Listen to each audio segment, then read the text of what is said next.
Good evening, everyone. I would like to call today's meeting to order at 6:01. If we can please have roll call. Councilmember Torres, Here. Mayor Pro Tem Melendez, Here. Councilmember Jimenez is absent, Councilmember Tamayo, Here. and Mayor Peralta. And I am present. We will go ahead and continue with the announcement of closed session items. Mr. City Attorney, may you please announce those? Thank you very much, Madam Mayor, members of the council. Anyone who wishes to address the city council on any closed session item would fill out a card at this time and turn it in to your right. I should inquire, is there any cards for any closed session items? With the fact that there are no closed session topics to be discussed by the public, we will move on to recessing to closed session for items number 1, 2, and 3 as listed on the agenda. Be appropriate to recess at this time. Okay, we are recessing to closed session at 6:02. Thank you.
Good evening, everyone. I would like to reconvene from closed session at 7:11 today.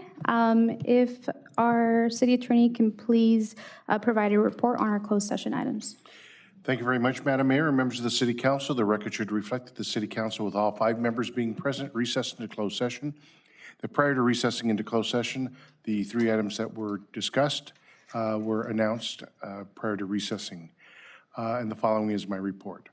On items 1 and 2, the City Council received a briefing on these matters.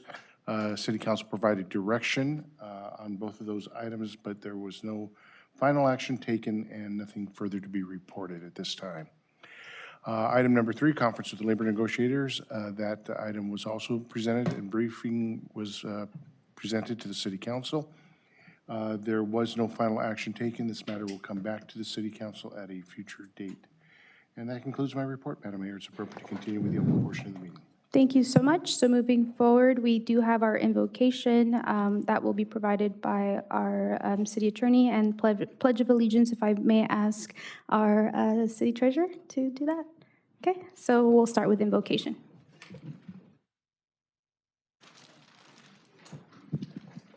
Please bow your head. Dear Lord, we thank you for this day. We thank you for this evening to be able to meet together in the benefit of our community. We ask for a calm and productive meeting. We also ask that patience and respect be provided by all, both up here and in the audience. We thank you for the good things that happen in the city of Montebello. We also ask that you watch over and protect our public safety officials and firefighters and police officers. With all of that, we ask in your name, amen.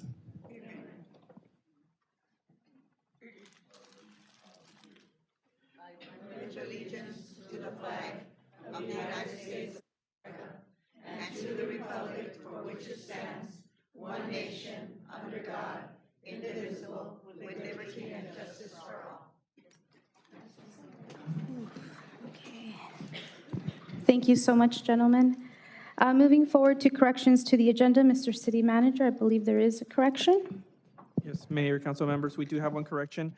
Item number 13, the total estimated expense for the additional architectural engineering services is $41,160, not $40,410 that was previously listed in the staff report. Thank you. Okay, thank you so much, Mr. City Manager. Moving forward to ceremonial items and presentations. As chair of the meeting, I will be taking a point of privilege to add a brief presentation for a certificate as we end Black History Month. And so that will come right after our Citizen of the Month. If I can go ahead and please ask my colleagues to join me up front for the first 2 presentations. Thank you.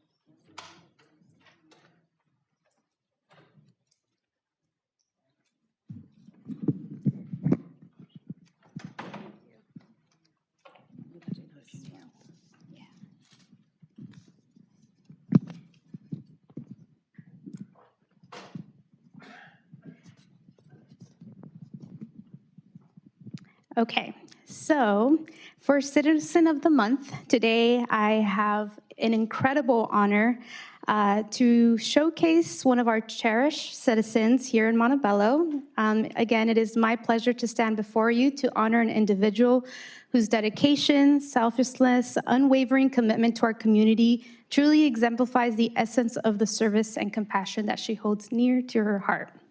Ms. Diana Raimundo has been a cornerstone of our community for 37 years. Throughout her time here, she has not only called Montebello home, but has actively worked to enrich the lives of those around her. And I think we can obviously see that today with the presence of the women that support her. As a devoted parent and active member of our schools, Diana has left a mark on our educational institutions, serving on the A boards of Fremont Elementary, La Merced Intermediate, and PTA, president of Montebello High School, Diana has been instrumental in shaping the academic journey of our youth.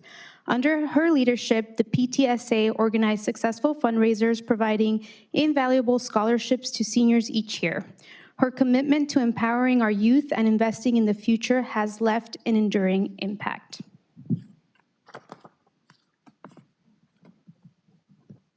Diana's commitment to community service extends far beyond the local schools. She also provides heartfelt support for our military veterans through the American Legion Auxiliary Unit 272. And her involvement with the Hearts of Montebello volunteer group demonstrates her commitment to uplifting the lives of our treasured seniors. Moreover, Diana also serves on the Citizens Patrol program, working together with our Montebello Police Department to foster community engagement and safety. Her dedication to ensuring the well-being of our neighborhoods is completely admirable. Diana's tireless efforts, boundless compassion, and unwavering dedication to the betterment of Montebello has touched the lives of countless individuals. She is a beacon of hope and an inspiration to all of us here. And it is with my deepest gratitude and that of our City Council that today we honor Ms. Diana Raimundo as our February 2024 Citizen of the Month. If you can come up, Ms. Diana.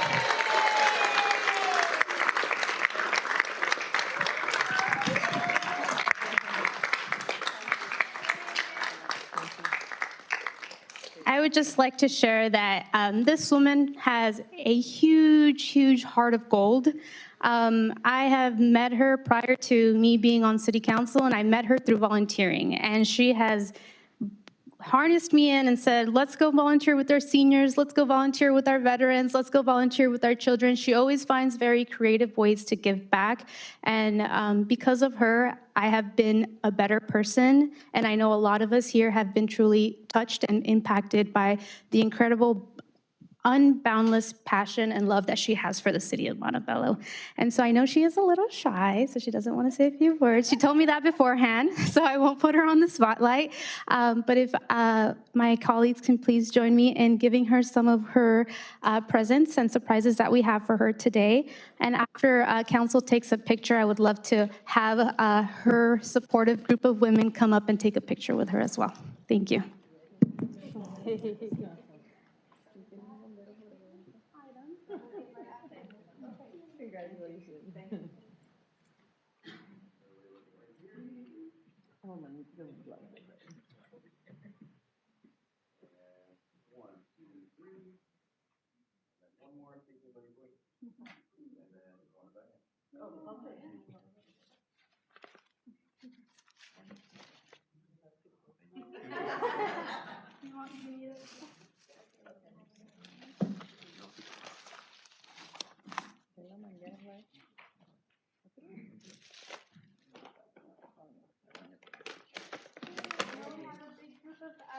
Of women coming here to support Diana. You guys would like, if you're not shy, want to come and take a photo with her? We'll make some room. And your family as well.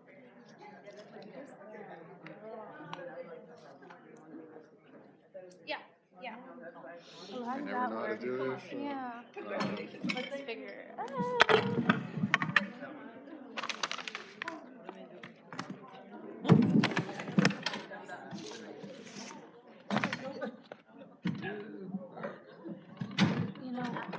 Oh, wait. No, wait, hold on. How does, oh, wait, hold on. Push it forward, and then, there we go. I got it.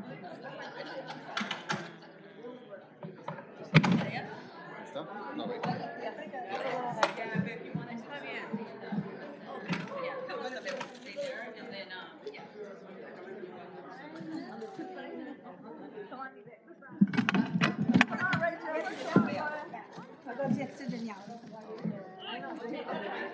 Look at that, oh, look at that. Oh, you guys can hold some of her. Carry this. Diana. Carry this. Oh, I don't know if I could get it. Can I get it?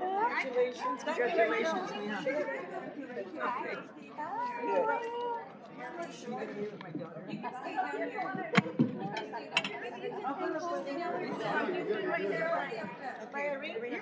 Let me help you. You got Pat? Hi there.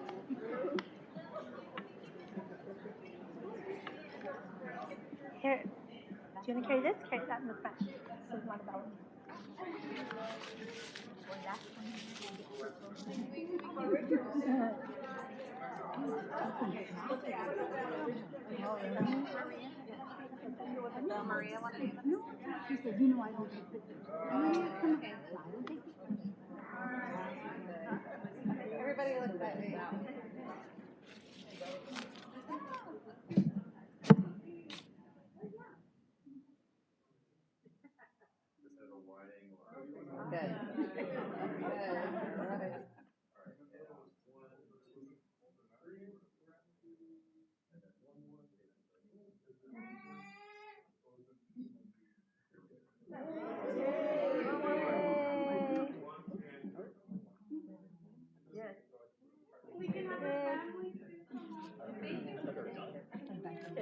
Thank you.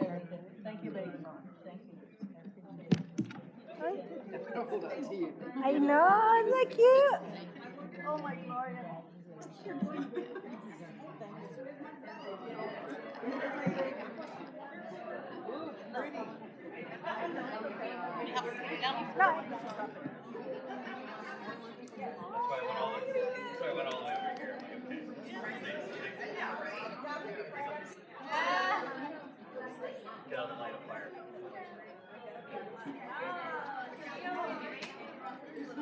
Look at my baby, baby. Look at my grandson. Super cute. Him and my nephew, all my nephews can be like best friends. I know.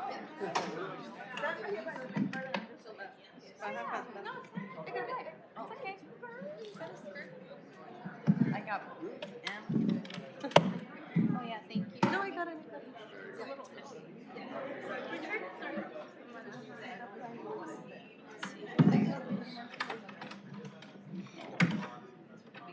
Oh, no, I don't. Actually, do you know how it closes? Sorry. There you go. Oh, okay.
So thank you to my colleagues for allowing me to entertain the next brief presentation that I have here today. Thank you, Richard. So this certificate of recognition is coming as we end Black History Month. And today I would actually like to recognize my colleague, Councilmember David Torres.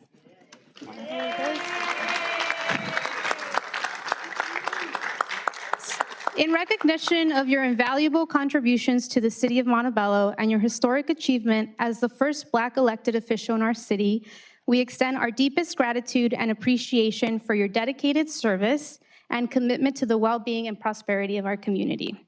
Your leadership and vision have been instrumental in fostering a city that values diversity, equity, and inclusion, creating a brighter future for all of our residents. Your efforts have not only enhanced the fabric of our community, but have also paved the way for future leaders to follow in your footsteps. This certificate is presented in acknowledgement of Councilmember and former Mayor David Torres' significant impact and pioneering role within our community. Thank you so much for your contributions to the City of Montebello, Councilmember Torres.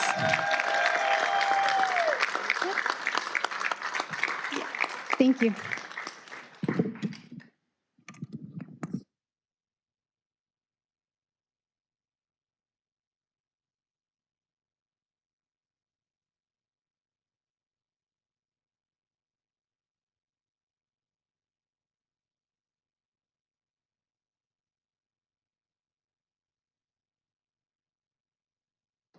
Actually, I forgot to ask him if you want to share a few words. My apologies. So first of all, thank you very much, Mayor Peralta. This was supposed to be a surprise, and I'll admit that my lovely fiance asked me, do you want to be surprised or do you want to know in advance? And I've had surprises in the past that weren't as fun, you know, a special meeting or two come to mind. So I was like, you know, this one will be good to know. But I just want to say thank you very much, Mayor Peralta, for this recognition. I just wanted to say a few words because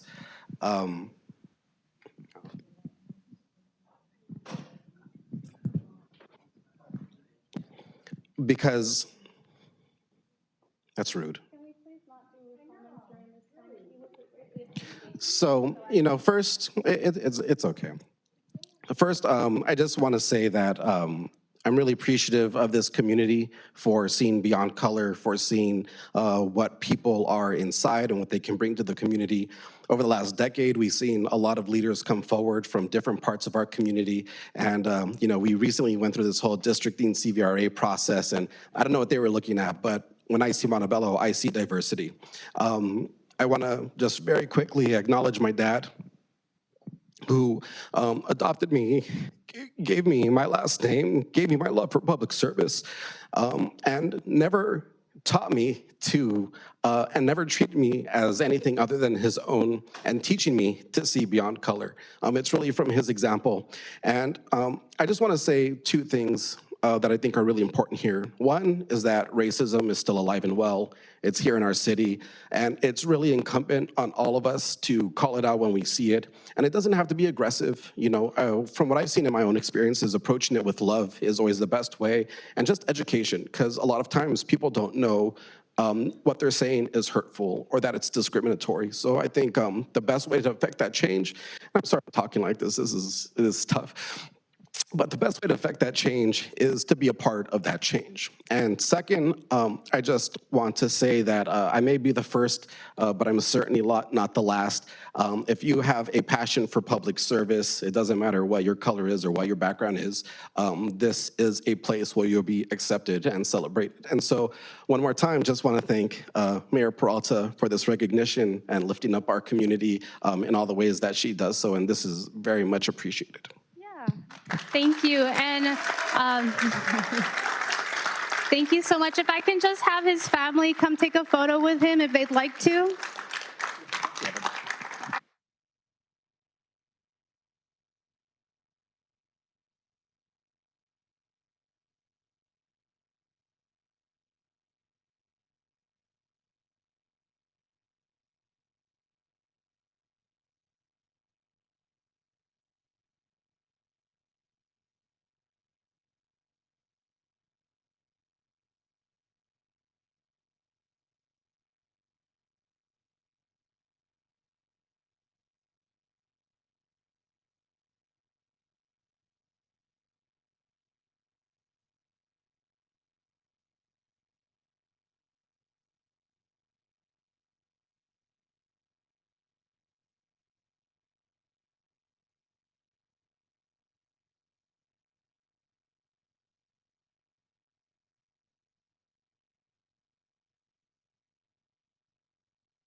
Okay, thank you so much. And moving forward with our last presentation, I would like to call up Chief Espinosa for our Crime and Community Relations update. Thank you.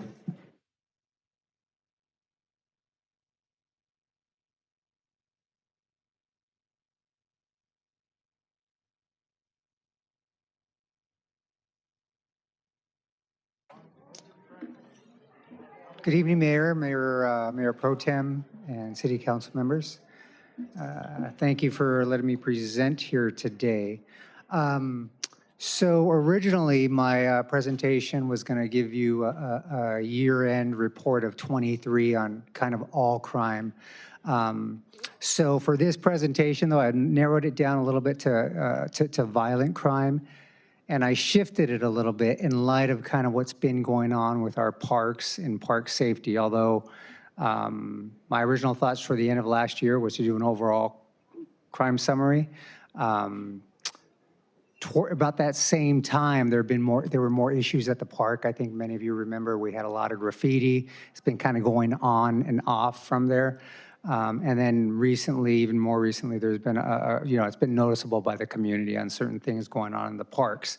So I wanted to bring you also a quick highlight of kind of what we're talking about at parks as far as calls for service and crime, and to kind of give you a plan of where we'd like to go as far as public safety within parks. And not just from the police uniform enforcement side, but I think it's also very important, right, that we're talking kind of, because we know we've had park rangers, but from also a community engagement side, right? I think years ago, the models through the 70s, 80s, and 90s was always more toward the enforcement and uniform side, which is good because we always need that, right? That's for public safety.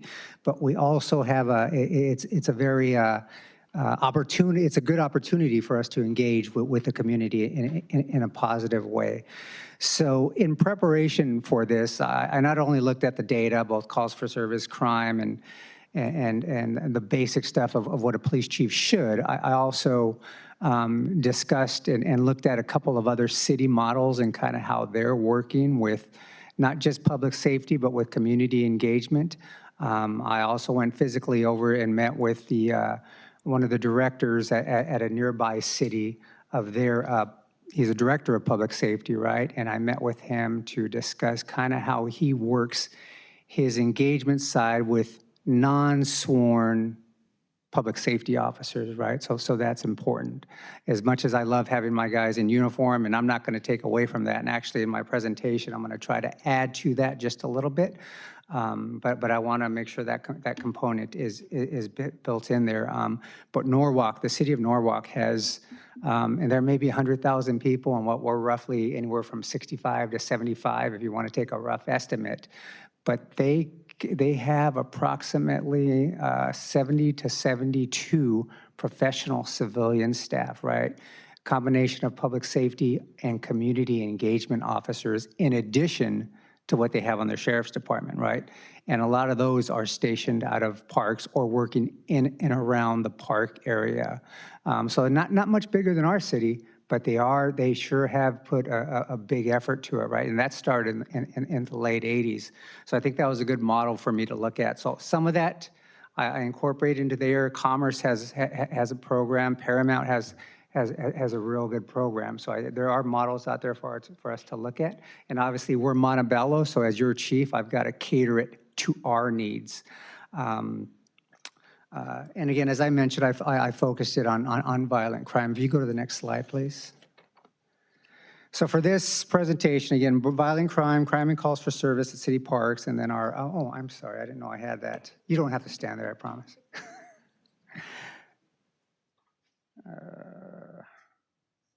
Let's see. Okay, so on this first slide, just to see where we're at for the city as far as safety. What you see here is just part one, violent crime. FBI has kind of changed how we report. They call it Group A and Group B. Traditionally, I've known it as part one crime, which is more restricted to the bigger crimes, right? And this happens to be the bigger crimes, but violent crime as far as the violence that I think that affects the community from your direct safety. And overall, we look really good, right? 21 robberies in 22 versus 10 this year, down 11. That's really good. I'm sorry, 91 versus 89, so just slightly down, but I'm on the rapes, 21 and only 10 in 23. And then looking at aggravated assaults, that's also down 244 versus 197. And aggravated being anything where someone is seriously injured or somebody uses a weapon or even fist where they're causing serious injury. Now, what sticks out here, and I think is important for the community to know, are the homicides, right? 5 homicides versus 3. That being said, all of those homicides have been cleared. 3 of them cleared by arrest, meaning the suspect was caught. And then 2 of the homicides were in basically what we would call self-defense. One, a burglar was breaking into a business/residence, tried to attack the resident. The resident had his gun on him, and the burglar ended up getting shot. Tragic, nevertheless, somewhat justifiable. Another occurred off of Neil Armstrong Way, up a little more toward the town center. And again, that was ruled by the district attorney as justifiable, right? So I'm not saying it's good. And with the exception of the victim and the suspect on the burglary on Beverly, the other suspect was from out of our area. That dispute, all those individuals were not from the city of Montebello. On the 3 remaining, one was a domestic violence incident, which the victim and the suspect lived in Almani. The argument started in Almani, and the suspect drove his victim over here, and this is unfortunately where she succumbed to her injuries in our city, right? And then the last one occurred off of over in off of Grant Ray Park, more in the riverbed. 2 Pico Rivera gang members from the same gang having an internal dispute. The sheriff's had some issues with them. The victim, the argument starts in Pico Rivera. The victim crosses over to our side of the city, just barely, and succumbs to his injuries in our city, right? So we work closely with the sheriffs. That suspect has also been arrested. The first crime we had at the beginning of the year, as far as the first homicide, barbecue. An individual stops by the barbecue, not from our city, gets into a dispute with one of the neighbors over parking, and that turns into a homicide. And again, that suspect was arrested, and that suspect came from a city from the South Bay area, right? So, so as far as our community, yeah, it's never good to have 5, but those are isolated. We don't have a crime spree. We don't have a gang problem as far as the homicides are concerned. So that is all positive, right? I would prefer not to see 5 or 0 is my number to have it in a year. So that covers it for as far as the violence. Now, as far as the rape, in 2022 we had 20 rapes versus 10 in 23, which is good. In 22, we had 1 stranger rape and 0 in 23.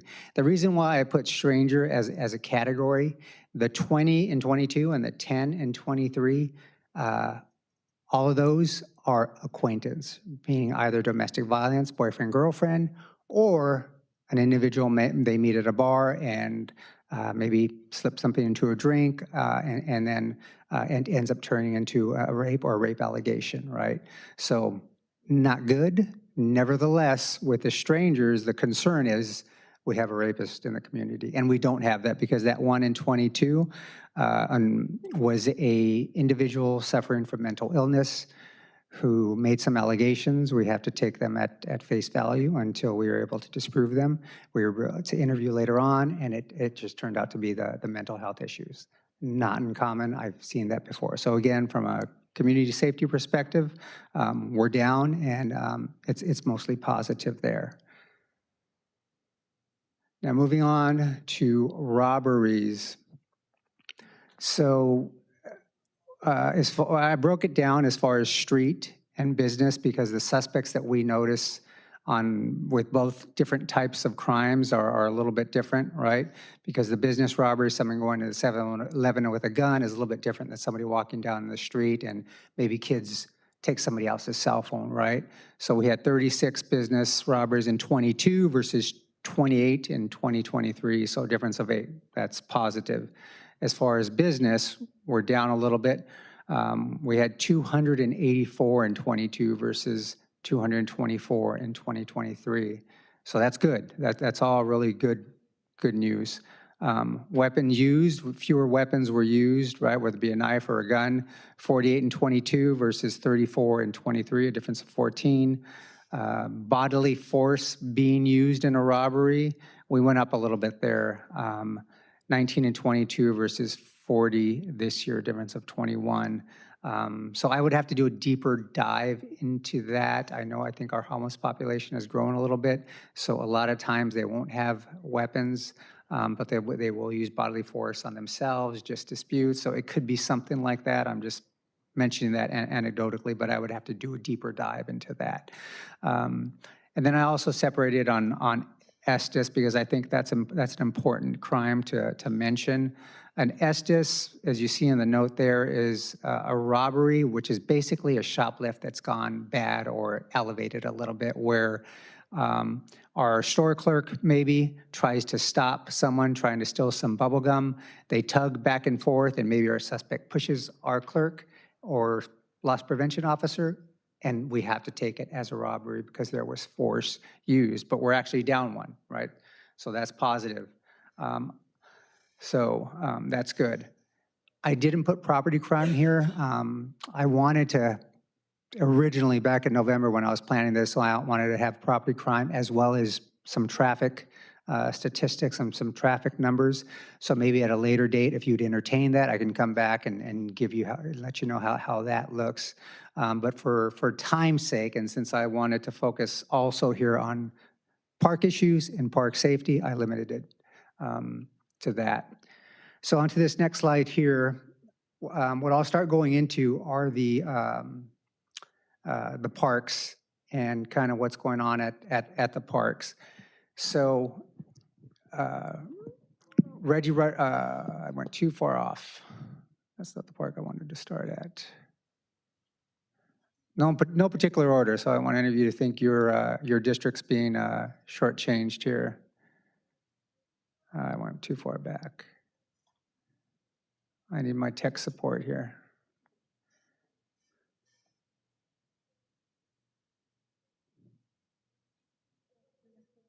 I'll find it. Here we go. Uh-oh. There we go. Okay, so I broke it down as far as our parks for crimes and calls for service. Total crimes and total calls for service. The way we report now to FBI with the Group A crimes, I won't get too far, right? It includes a little bit more, like you'll see vandalism, you'll see drug and equipment violations, which is not a bad thing, especially for parks, since we don't have a lot of reported crime at our parks, but we do have calls. But this will give you an idea of kind of what we're looking at. So if you see with total crimes in Reggie Rodriguez Park, we had 5 in 22, 4 in 23, with a difference of 1. It didn't show up here because we made some final revisions to this edit. You're showing zeros in 23, but most of what we had at Rodriguez as far as crimes for 23 were the vandalism and graffiti. Those were the 4. And you'll see that at a lot of our parks where that was. I'm seeing zeros here, but that is, I think, back and forth with my revisions. It got left out. On the next slide, you'll see the top 5 calls for service at Rodriguez Park, and you'll see this for each of our parks, right? So if you'll look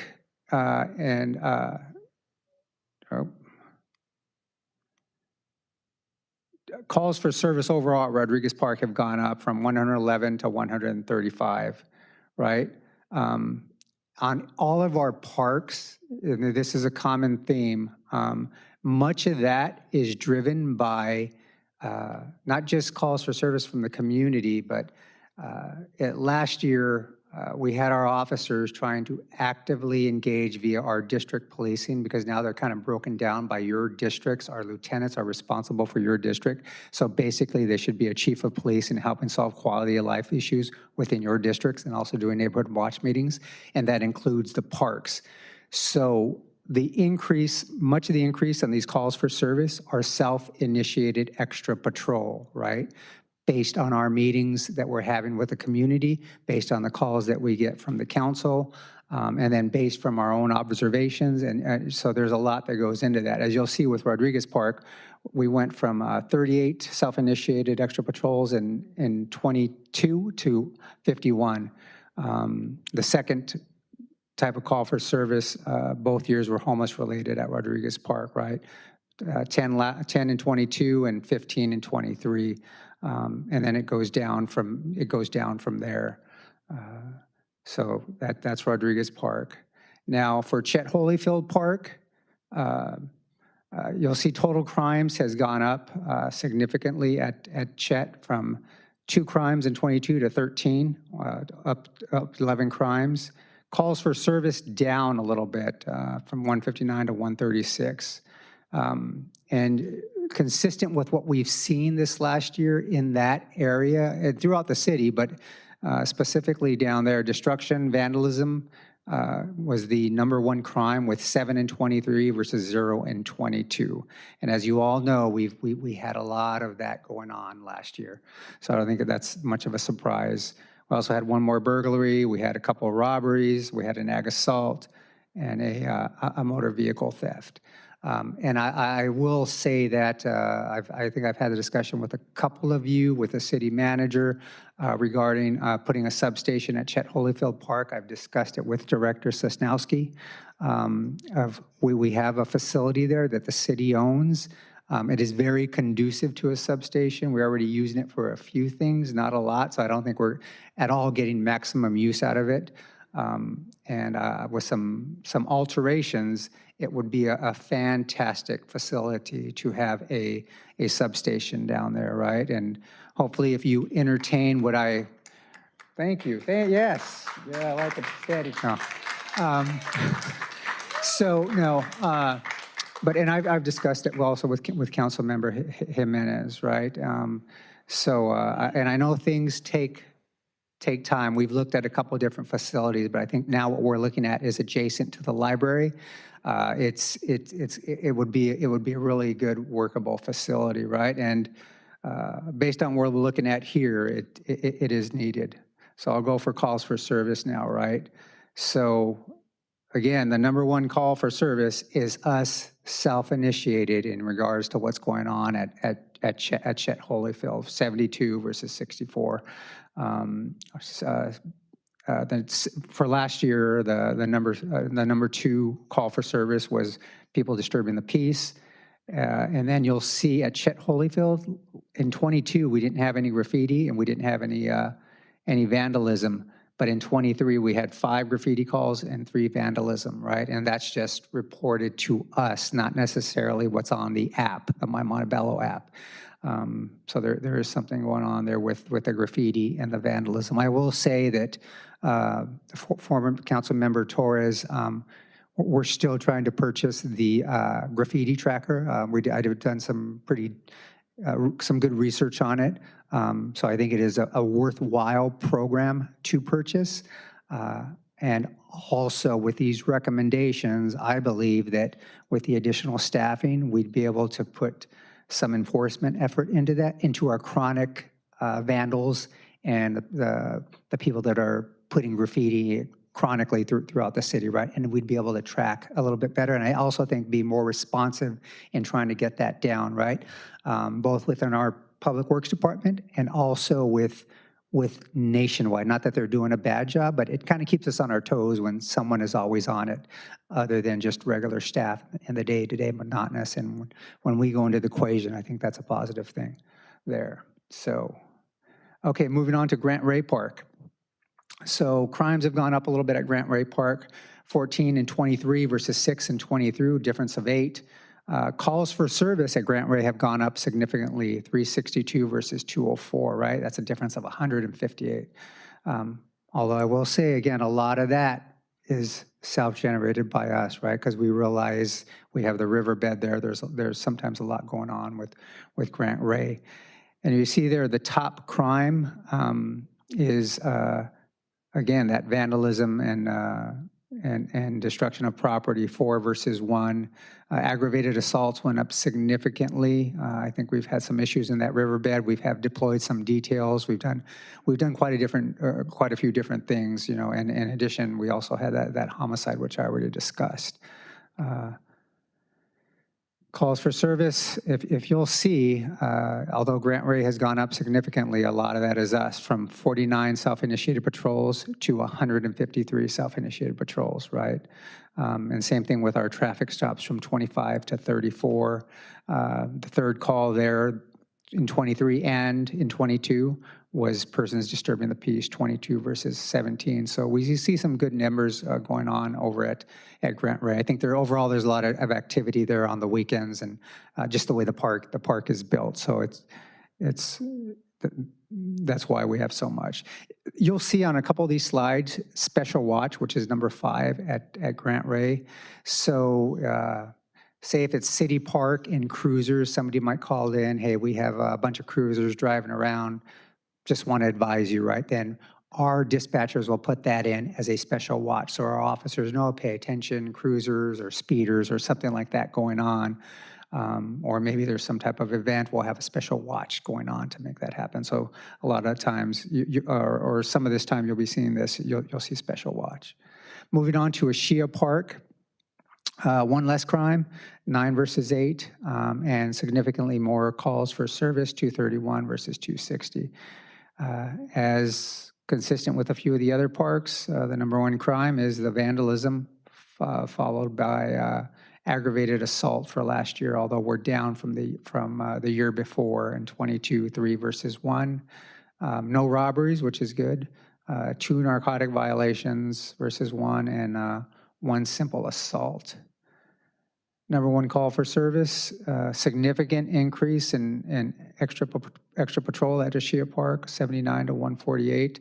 I know, Mayor, we had worked with you and Mikey down there on a couple of different times with some issue. We made some really good arrests.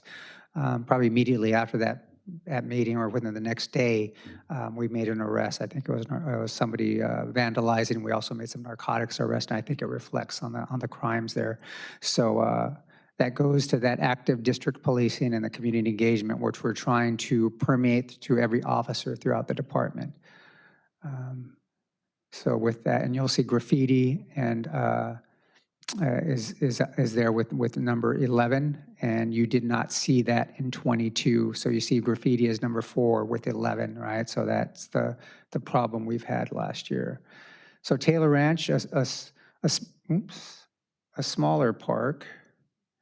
So you get fewer calls for service, 62 versus 96, and you get 1 fewer crime last year. And the number 1 crime, which was vandalism, at 1. So not a lot, 1 drug violation. We did have some part 1 crime there last year, motor vehicle theft. I'm sorry, in 22, motor vehicle theft, a rape, and some stolen property. But this year, not a whole lot. And as I mentioned, that is a smaller park. Self-initiated traffic stops. Where Taylor Ranch Park is off of Montebello with the speeding, we will have our officers up throughout that area, right? So you'll see a lot of traffic stops. We have been trying to grow our traffic and do a little more traffic enforcement. So we have 27 self-initiated traffic stops in 23 versus 9 in 22. I'm sorry, 15 versus 7, and then self-initiated extra patrol, 27 versus 9. And then the homeless-related calls were the third one for 23 at 8, followed by persons disturbing the peace and suspicious persons. Okay, City Park, another good-sized park, right? So we get a lot of radio calls there. As far as crime, we're up to not bad, 9 versus 11, and 314 calls for service in 22, and 297 in 23. And you'll see it's a lot of that is us doing our extra duties there. Vandalism in 22, we were at 4. Good thing, though, we're down this year to 2. As far as crimes, simple assaults, we did have 4. Simple assaults being minor fights, so we had 4 minor fights going on there. And that could be at a little more coming out of the pandemic, a little more with the crews, just a little bit more drinking going on there at that park. Calls for service, 64 self-initiated patrols in 22 versus 85 and 23, so a good amount. Persons disturbing the peace, although it's number 2 in 23, we're down from 42 in 22. And then homeless-related calls, we've had a few more homeless-related calls there. 16 last year, but only 12 this year, but it's still our third call there. When you see MFD request, generally that's when we're helping the fire department out. So with the homeless calls there, that's consistent with us working with MCAP, right, and my mental evaluation team. So we've been able to do some really good work with MCAP, although we still have homeless in and out of the park, or on occasion we'll find a tent, but we're working all the time with them to get that cleared up. So I'll move now to the park safety plan, right? The big one, the big plan. So what I'd like to do, to have the council explore the idea of creating there's been talk of the park ranger program. Part of my prep for this, right, was having discussions with a couple previous chiefs, Chief Keller, and to have that discussion as park rangers and kind of how that worked out. I've also discussed the program with one of our former park ranger chiefs, Henry Fimbres, to see how that worked out back then. And I mentioned to both of them my thoughts on this. And I think just having that discussion with Director Sosnowski, the best place to have a program like this is probably under the police department, only because we are asking our professional staff to sometimes take some enforcement action, right? And when they need the support, it should be us, a uniform offering that support to them when needed. Also, there are some risk management and some liability issues, some training issues that I believe the police department is probably best to provide, either via post or us finding outside trainings for these individuals. So what I'd like to create is calling it a safety and awareness for enjoyable parks and recreation program. I know I leave that, I hope Director Sosnowski is okay with that. Safe Parks program, right, is what we're, oh, it's okay, it's cheesy, he doesn't like it. Okay, well, I'll try to think of something different. This is not set in stone, Dave. We'll call it the Sosnowski program. I'm kidding. Okay, so what we'd like to re-implement deployment of community service officers, which is an existing title still within the city and an existing authority that is not funded. Community service officers, right? So we would revisit community service officers again, in addition to cadets and community relations officers, looking for 7-day coverage during peak park hours, with the ability for these community service officers and cadets to take basic crime reports, which our cadets already do, although there is some flexibility that community service officers, even park rangers, flexibility that park rangers or community service officers give me as far as scheduling and the different requirements for entry. Right now, our cadets have to be going to college. They're prospective police officers, not necessarily that they will be police officers, but we like them to have that mindset, and they have to be in college.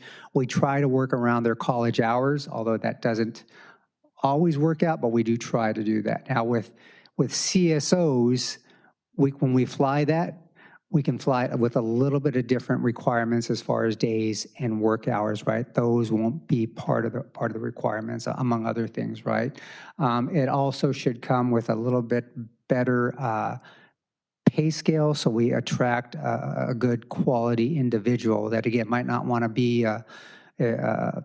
a police officer, right? But we want to be able to keep these individuals for consistency purposes. So with that will also come the ability to enforce municipal code violations at parks. Because of the issues that we've seen at parks over last year, right? The council has recently updated the park municipal code. So I think that's important. I'm glad we did that, right? So it gives us a little bit of ability to enforce some of these things, right? And you don't change the municipal code unless something's going on or you want individuals to abide by that. So I think that'll give us this ability here, right? And probably even a more positive way. With that, as I mentioned early on, also increased community engagement and positive interaction at parks. Our PALS program already works mostly at City Park, right? This will help me build that out even more as far as that community engagement with the community at the different parks, both weekends and 7 days a week. Provides ability, and this also too will provide visibility during special events and facility park use permits whenever we have increased patronage, right? So if it's the street fest or anything else, right, we do, this resource is needed by the city. As you know, we're not, you see our city staff, it is what it is. And when we have those events, it's all hands on deck from fire department to us. So that would greatly benefit the city in more ways than one. I think all departments. Okay, so a new unit and bureau within Montebello Police Department would be the Public Safety and Community Relations Bureau. PSCRB will include the Community Relations Unit and the newly established Safe Park Team. SPT, or we call it SPT for now, will be staffed with 2 full-time CSOs, 4 part-time CSOs, 2 cadets, 1 police officer, 1 corporal, and 1 sergeant. So I've got 4 cadets right now. I would be assigning 2 of those to this program. The additional authorities I would be requesting, if approved, would be the 2 full-time CSOs and the 4 part-time CSOs, as well as 2 corporals and 1 sergeant. It says 1 police officer here, but I'm going to split the corporals, one between community relations and 1 between parks, right? But it's a fluid unit, right? They're all under 1 bureau, but there would be 2 sworn assigned, which is what I would be from. So from the sworn side, requesting a total of 4 sworn authorities. Again, 7-day coverage during peak park hours. So next, I'm going to go a little bit into the scheduling. I'm sorry, into the org chart. So that's kind of how it would look on the organization chart, right? That's how I would envision it if approved. And I would be calling for that lieutenant because as far as the ratio, the supervisory ratio, it does, we're starting to add quite a bit, right? And there's a lot going on at our parks. So it would call for the additional sergeant and the lieutenant to do it right. So it might be kind of hard to read, but the bottom line, if you look at that bottom line there where it says daily personnel, approximately we're talking a coverage of about 5 a day, right? So roughly the hours for the full-timers would be from 12 to 10 p.m. since most of our parks close at 10 p.m., trying to get those peak hours.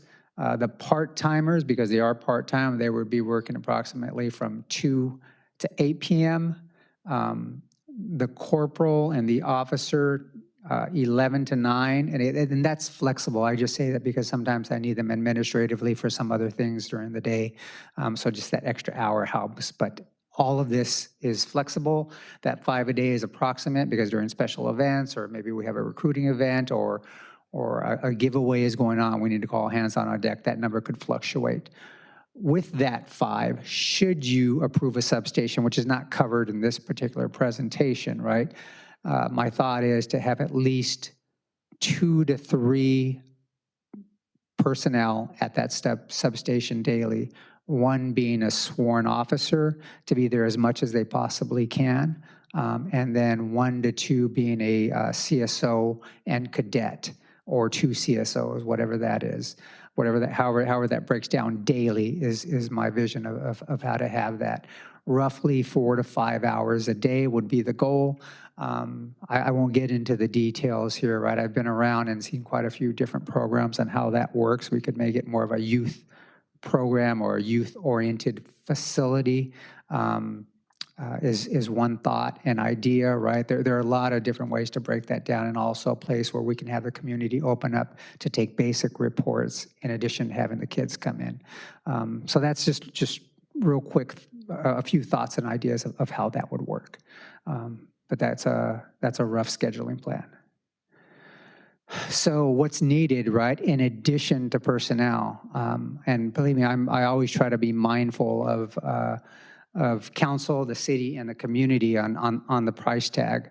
Last year, I discussed my plan for the next 4 to 5 years with 19 additional personnel. You were kind enough to give me 4 last year, and I told you I was going to be coming back with 4 this year, not knowing this plan would the need would come up for this, right? So instead of doing all 19 last year, I said, hey, let's see how it goes year by year, and whatever the council can give, I'll take, right? Because I'm not going to recommend anything that's bad for the community or anything that goes against public safety, but I have to be mindful of the budget and what the city can do.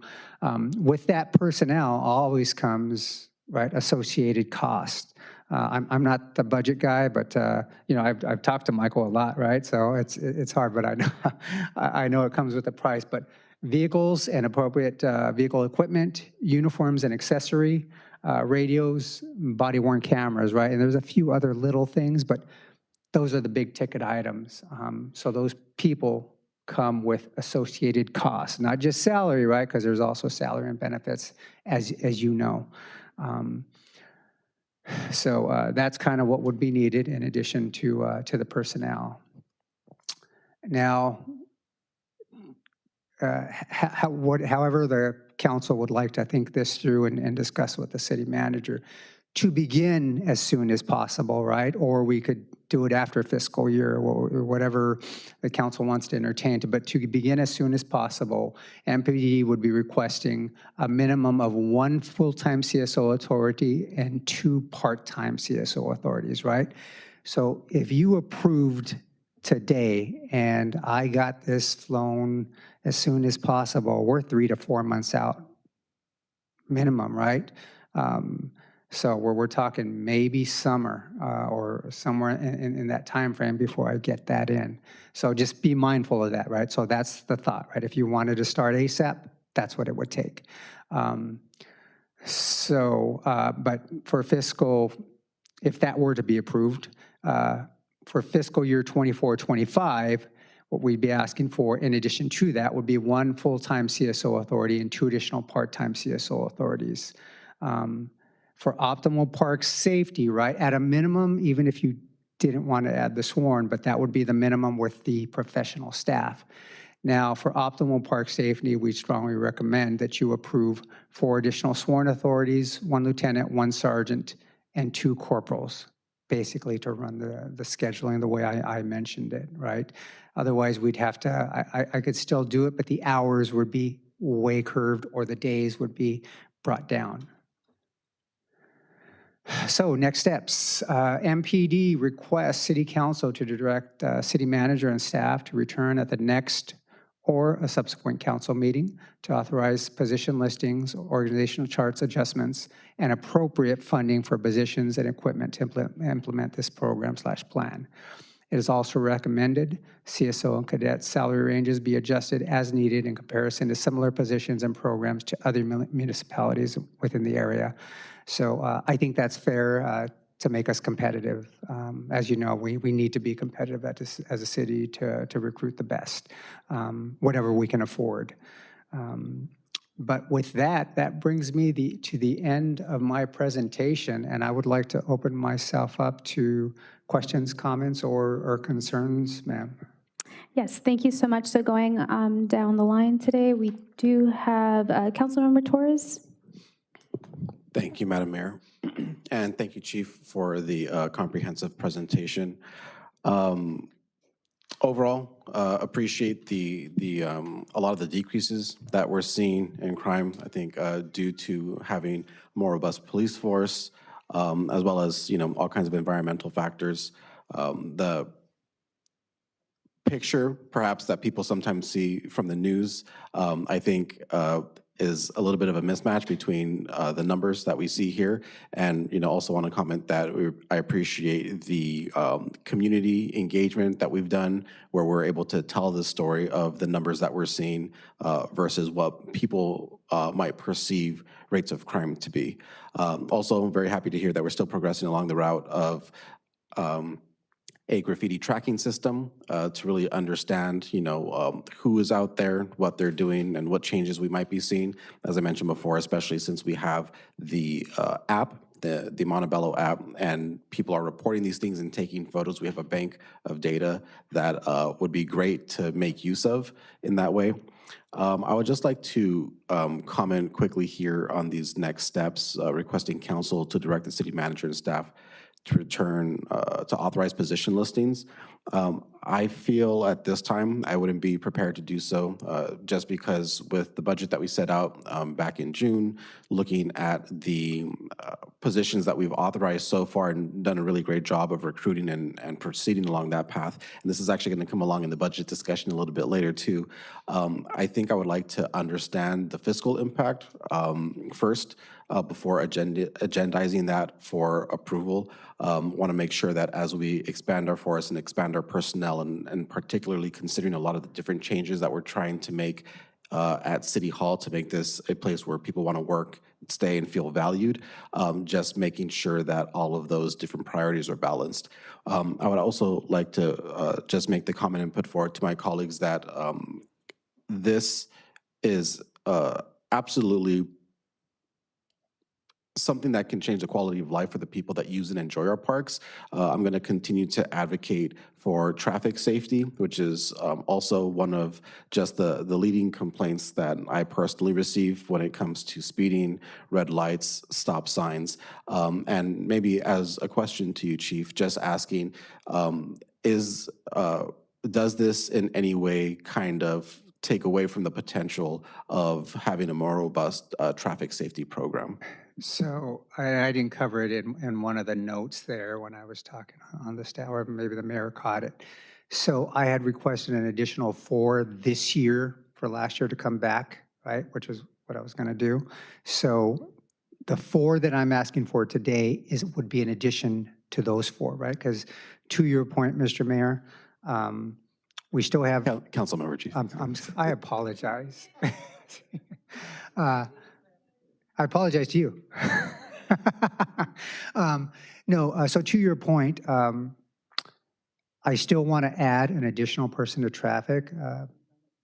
I'm grateful that now I've gone from 1 traffic officer to now I have 3 plus a sergeant. I'm going to add 2 more to have a total of 5, so I can have at least 2 motors and 3 investigators, or vice versa, however that works out. So part of the 4 that I requested last year were to build to that, just specifically for that, right? I realize that even having the traffic commission and some of those traffics are major concern, as well as you can talk to Sergeant Rodriguez, who's a supervisor, and detectives. Our detectives are still backlogged. Again, thankful that I've been able to add 3 officers, not yet a sergeant, but 3 officers, not directly 2 detectives, because I'm creating a special problems unit to handle some of the crime issues, the problems in the riverbed. So in addition to those 3, I'm going to add another one to that, plus another officer to detectives from those 4 that I requested last year.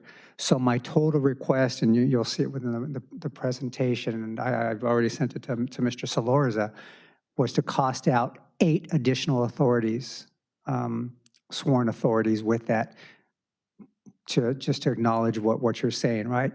We know Topgolf is going up, so that's going to be great, hopefully a great tax base for the city. With that will come increased concerns and calls and maybe even safety issues, but I'm sure there'll be some concerns within the community that not only the police department, the council needs to pay attention to. Yeah, we brought Topgolf in, but we got to make sure we have a lot of people who are going to be coming from out of the area. I've talked to my counterpart in El Segundo, right? Sometimes it's really quiet, and then sometimes it can get, I wouldn't say bad, but they've had their issues with the Topgolf, right? So we have to be built for that.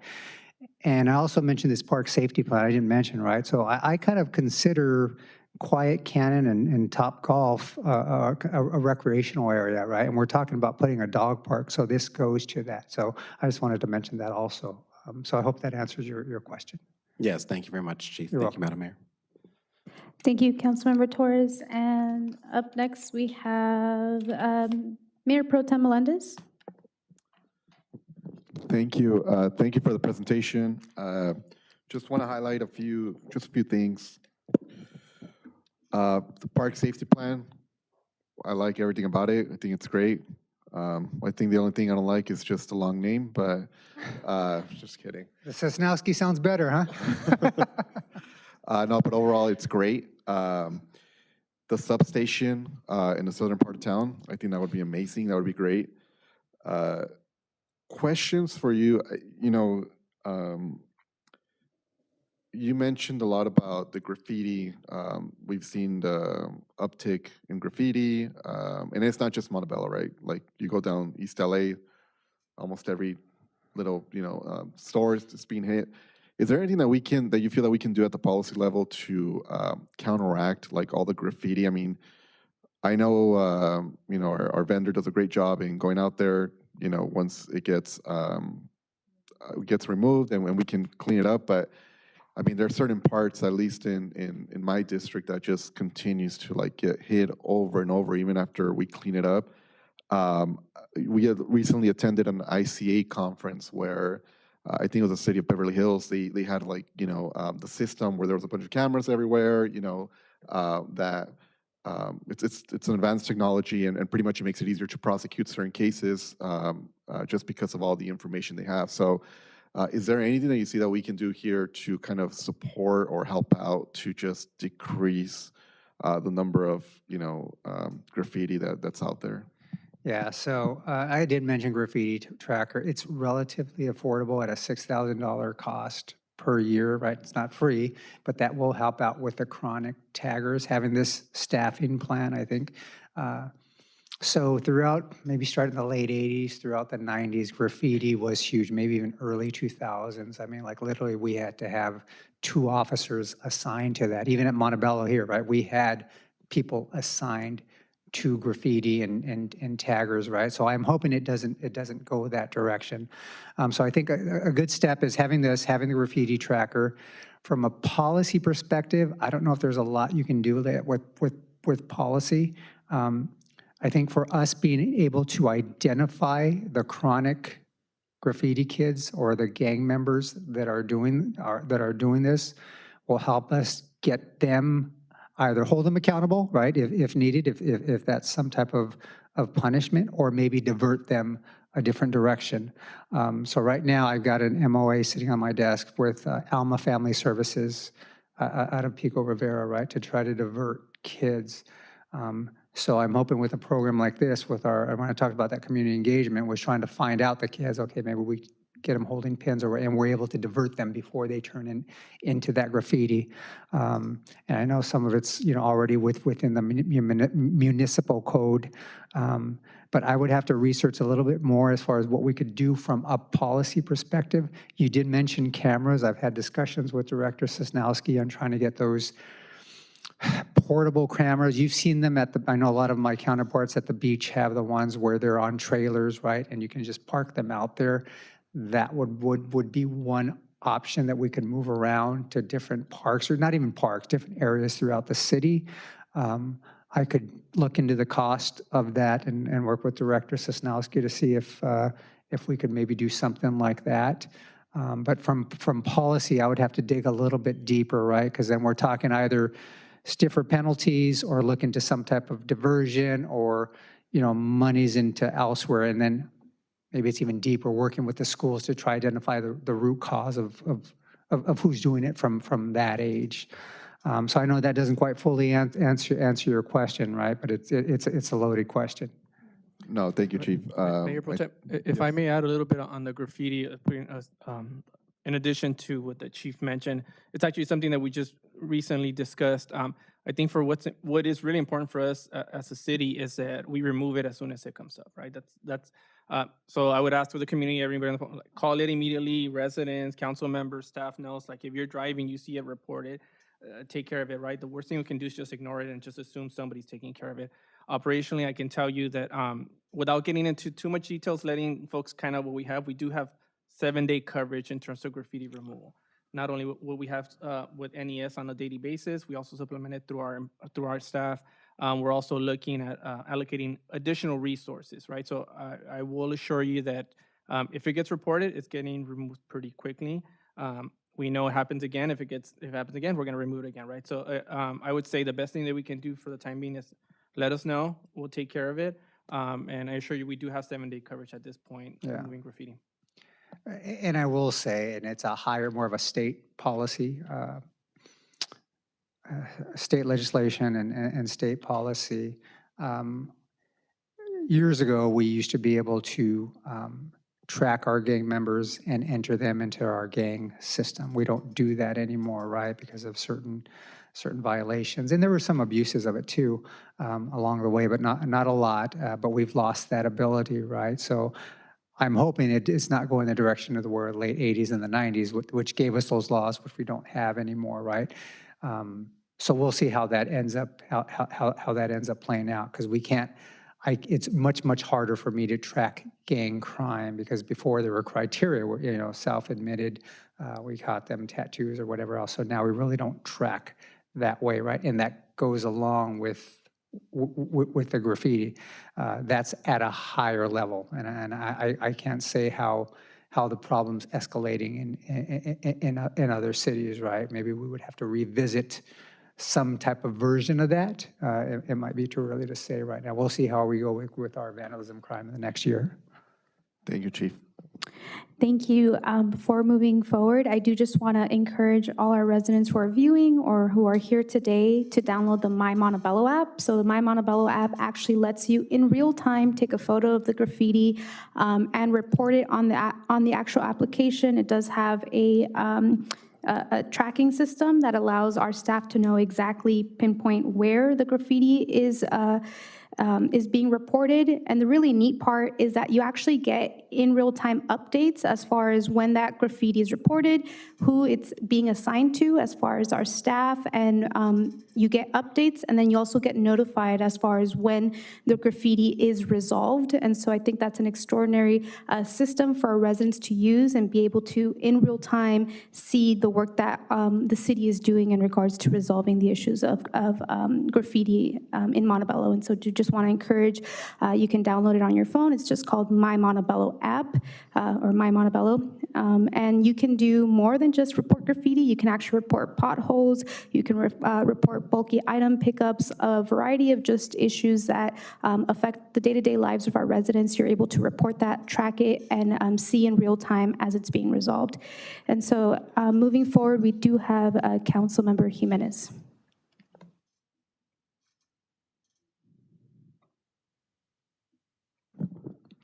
Thank you, Chief. I'm really excited to finally hear the update on the South Side Station. And I do want to acknowledge former council member and former mayors Ed Vasquez and Rosie Vasquez in the back, because for a very long time, one of the conversations that I would have with former Mayor Rosie Vasquez was bringing back the South Side, the substation for police. What years were you on the council, Rosie?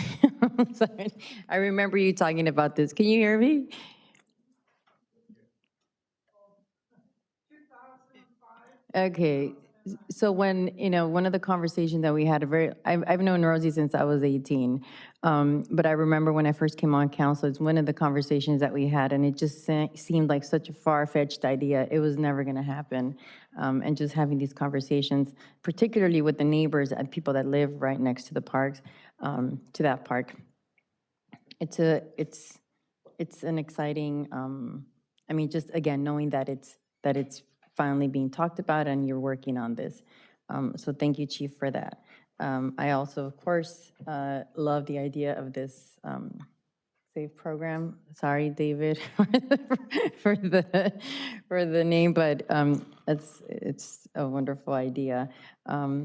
As far as the graffiti, so I live literally around the corner of this marketplace where every other day there's graffiti. And just 2 weeks ago, as I was driving home, I caught these two, well, I slowed down because I saw these kids once again writing on Sunny's Balcom Corner Store. I did record them, but I also know that these guys are not just, I've seen them before. I know that they're not just tagging on a wall. I know that they're part of a gang, and it is a little scary. I was by myself, and I did report it. And I think a lot of times what people don't understand is these guys are not just writing on the walls. These are people, these are guys that are part of a gang, and they're sending messages to each other, right? So I come to find that apparently one of these gang members from the rival gang had been murdered in the past couple of weeks. So these guys are out there. They're sending a message to each other through these walls. And I sent that video to the owner of the store, and he told me, Angie, be careful, because what he's had to do every other night, and he waits because now he's afraid for his life, because he has this people that work at his store come out, and it's not, he doesn't even call the city anymore. He paints the walls over himself. But he did let me know that he was threatened once, and this guy shot at another guy because he was caught removing the paint, the graffiti. So I know that we have this an amazing and great community graffiti program through Nationwide, but I think that's something that we could probably look into enhancing our graffiti abatement program, because it's not just, what they don't like is for their writing to be removed. And the more that, and again, if they come tonight, the graffiti is up on the wall, they come tomorrow morning, they're gonna do it again, but we can't just let them keep doing this over and over. And we can't stop them, but it's just, forget that it's an eyesore. It is dangerous. So I can't tell you enough, Chief, how much I really do appreciate exploring and going in through, everything that you could possibly think of. It seems like trying to tackle these, again, it's not just graffiti. We do have a gang problem in the South Side. And so we can talk about graffiti, but what really is behind the graffiti is these gangsters, these gang members. And I feel it in my community. I see them. So whatever it is that we can do to just enhance our security, I don't think that, I don't think that our city is suffering financially. I think that there is a way where we can manage financially too, because safety is, I think, everyone's top priority. Yeah. So I definitely understand what you're saying. I'm aware of what you're saying, right?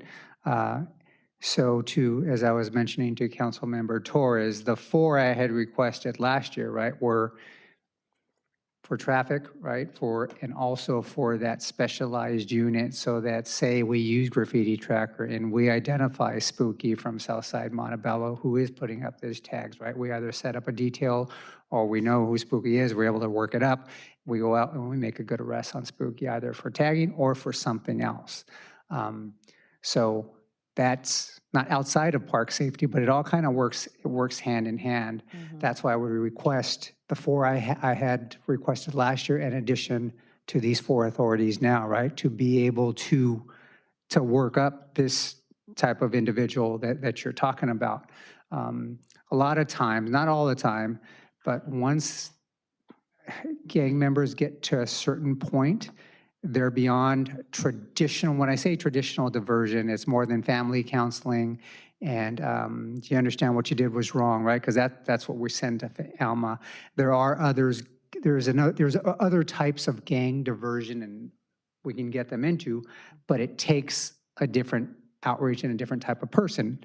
And sometimes if they're adults or even juveniles, it could be jail if that's what's needed, right? But we have to be able to identify that and stop that individual from doing what they're doing, especially when they're up for something else, or when we're talking, and I've seen it, right, where Southside is crossing out 213, and the next day 213 is crossing out Southside. That raises the hairs, right? Or for when Bell Gardens is coming in, or Hardin, or something like that. Now I know something's going on, and right now I'm still having to overtime it a little bit to offer overtime details to cover some of this stuff. But that's why I think, with as gracious as you were last year to give me those additional 4, the 4 we're requesting now, plus the 4 extra from last year, that would be much appreciated and useful exactly for what you're talking about. Thank you, Chief. Next, we have Councilmember Tamayo. Thank you very much. I appreciate the detailed presentation, all the numbers, and what our community is looking like, and most of all, your work in trying to keep our community safe.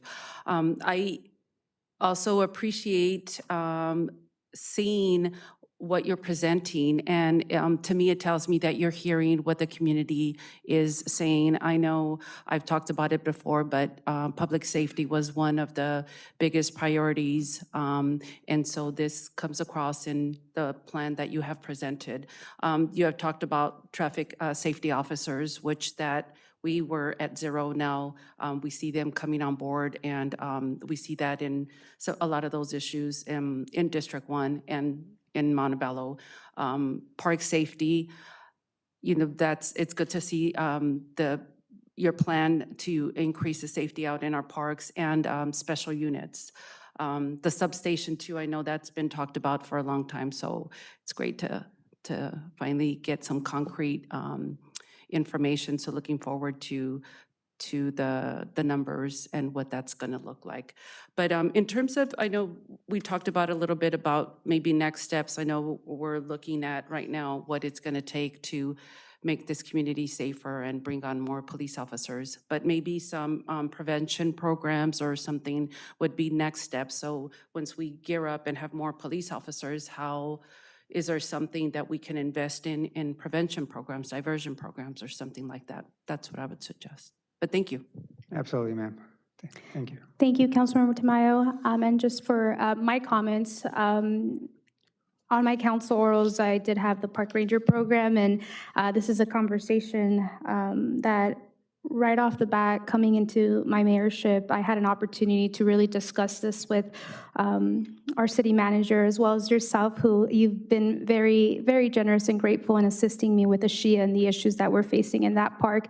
And I do just want to commend that, 2 months in, I know our city manager started in December, that you and him have really worked, and staff have really worked towards bringing forward a comprehensive plan to begin addressing park safety, and really trying to bring forward something substantial to the City Council in terms of what this would look like for our community, and the research that you've done going to different cities, talking to past employees and residents who were a part of the former Park Ranger program that the city had prior to dissolving. And so some of the most, I think, prominent issues that I've received in my email box are incidents of vandalism, theft, public disturbances at our parks. And even myself, I like going to City Park just because it has that lap where I can just do walking exercises with my dogs. And I will say I've had many unfortunate situations where I felt very unsafe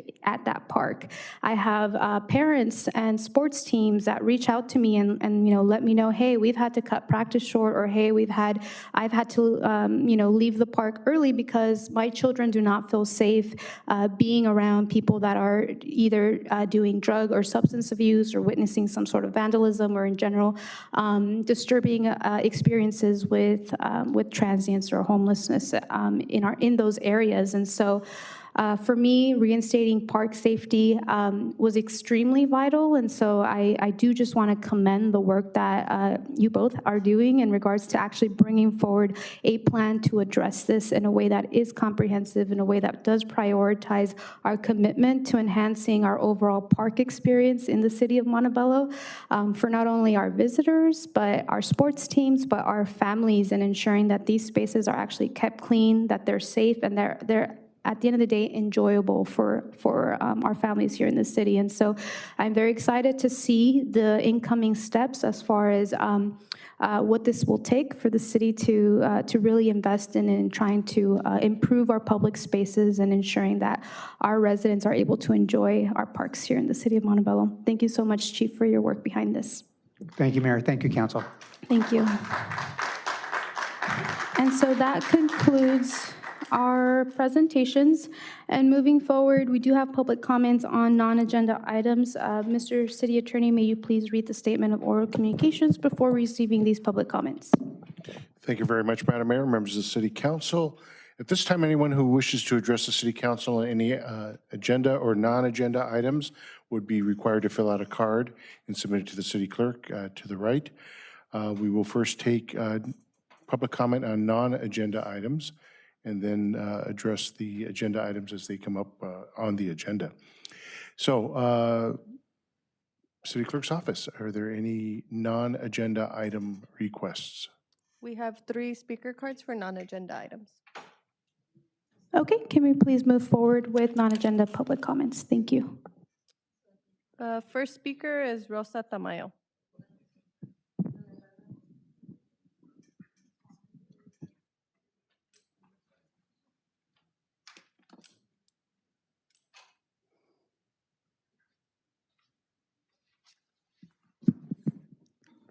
Buenas noches. Good evening.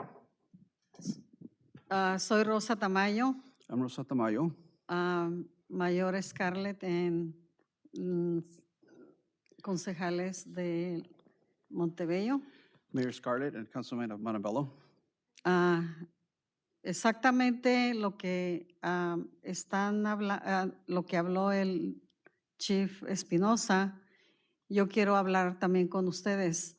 Que nosotros tenemos que estar muy bien seguros en esta ciudad. Exactly what Chief Espinosa spoke about, I want to speak as well. We have to be very safe in the city. Y necesitamos más oficiales de la policía porque ellos están pues trabajando demasiado. And we need more police officers because they work a lot. Para protegernos. To protect us. Y ustedes no tienen que estar usando los recursos de la ciudad. And you shouldn't be using, porque ustedes están gastando mucho del dinero de los taxpayers. And you shouldn't be using the city resources because you spend a lot of taxpayer money.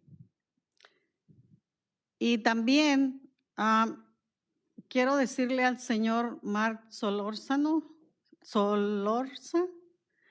que muchas gracias por su reporte financiero porque sabe que me va a servir mucho a mí. Lo voy a usar, pero tengo algo abajo de la manga.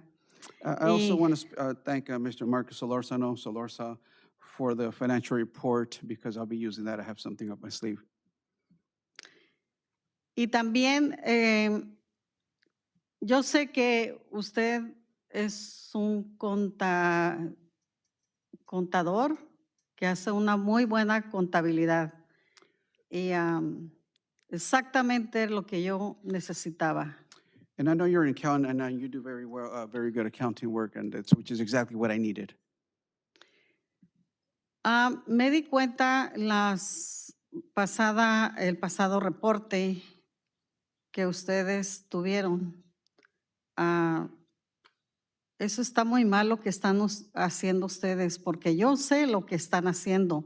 Y usted, City Manager Raúl Álvarez, yo hablé con usted y le dije, usted tiene familia y tiene hijos, pero no vive aquí en Montebello, vive en Whittier. I realized on the last report that it was very bad, and you, Mr. City Manager Alvarez, I told you, you don't live here, you have family, you have children, you don't live here, you live in Whittier. Y ustedes están tratando como si fueran narcopolíticos. ¿Qué les pasa? And you guys are trying as if you're trying to be narco politicians. What's going on with you? ¿Piensan que uno no se da cuenta de sus movidas que hacen? You don't think that one doesn't realize the moves that you make? Alguien dijo que el dinero del cerco que se iba a hacer por la BLAF no se hizo porque el condado no quiso, porque se dieron cuenta que había un drenaje destruido. Y es por eso que les estoy diciendo, mi distrito 5 necesita drenaje que esté en buenas, que funcione bien. And I know there's a SEPTO, the county realized that there was a drainage because in my district, District 5, we need drainage that works well. Las pipas del gas que estén en buenas condiciones. Las pipas del agua que estén en buenas condiciones. The gas pipes and the water pipes, that they may be in good condition. Pero como eso les cuesta bastante, ¿verdad? Y no se dan cuenta de los millones que ustedes están regalándole a la señora de los cielos y al señor de los cielos. But those cost quite a bit, right? I mean that you're spending millions on the man of the skies and the lady of the skies. Querían saber ustedes ahora que estaban en el budget allá en el sur de Montebello, mucha gente no fue porque ya saben las movidas que ustedes hacen. And it has to be Que on the nomás- budget from the South Nomás Montebello están budget. gastando el dinero de la gente que está pagando los taxis. No es dinero de ustedes. Tengan eso en cuenta. Many people didn't go to that South Montebello budget because they didn't know that you're just spending the money. It's their money, it's tax money. Y ahorita Realize that. solamente la gente está pasando por crisis monetaria And right now people are going through monetary para pagar crisis sus taxis. to be able to pay their taxes. Así que tengan mucho cuidado. So be very careful. Thank you, Ms. Tamayo. We can please have the next speaker. Next speaker is Linda Nicholas, followed by Ana Jurado.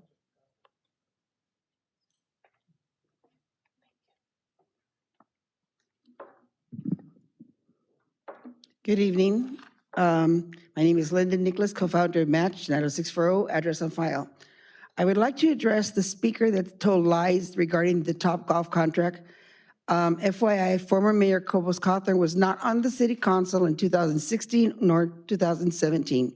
She took office in December 2018, along with Mayor Pro Tem Sal Melendez. Torres lost when he ran that election and did not take office until 2019 in February, after former Mayor Cobos Cawthorn helped him win that election. In hindsight, the biggest mistake ever done to our city. I challenge the Speaker Briseño to show us the signed contract by former Mayor Cobos Cawthorn because it does not exist. Next time Briseño reads a prepared statement, she should do her homework so she doesn't appear like the moron Torres who probably wrote the statement for her.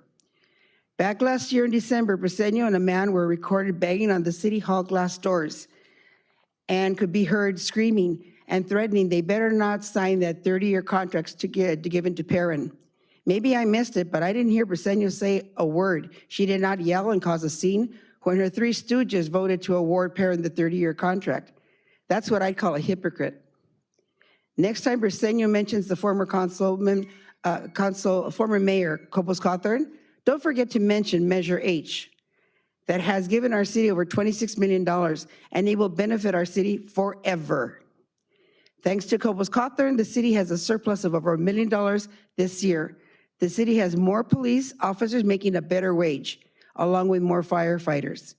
Former Mayor Cobos Cawthorn's legacy will continue to benefit our city long after all of you are gone. Unlike the lawsuits Torres is currently costing the city taxpayers millions of dollars.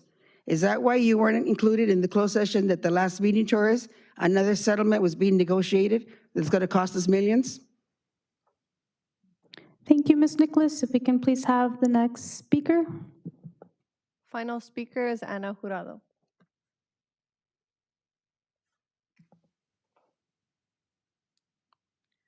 I'd just like to thank Madam Mayor, for last meeting that you took the tribute and honored the 5 Marines that died, and you gave them the moment of silence. Thank you very much for that. I'm sure that veterans, I know I appreciate it. One other thing is that we need to realize that we're a city of baby boomers. And when we have veteran or honors or memorials or anything, respect everybody. You know, this conflict that Mr. Torres had, one of them that I learned here, come on, we're veterans, so please, all I ask is that you respect our veterans. Also, the fact that albeit Mr. Dudley Chi, World War II veteran, 82nd Airborne, was disrespected on that day.